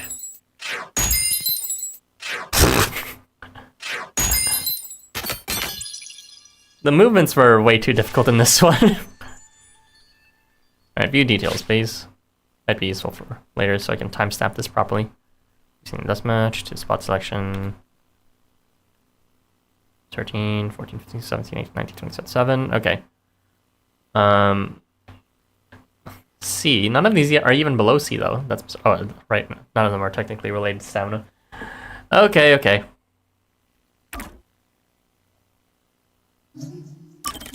Yes, please save.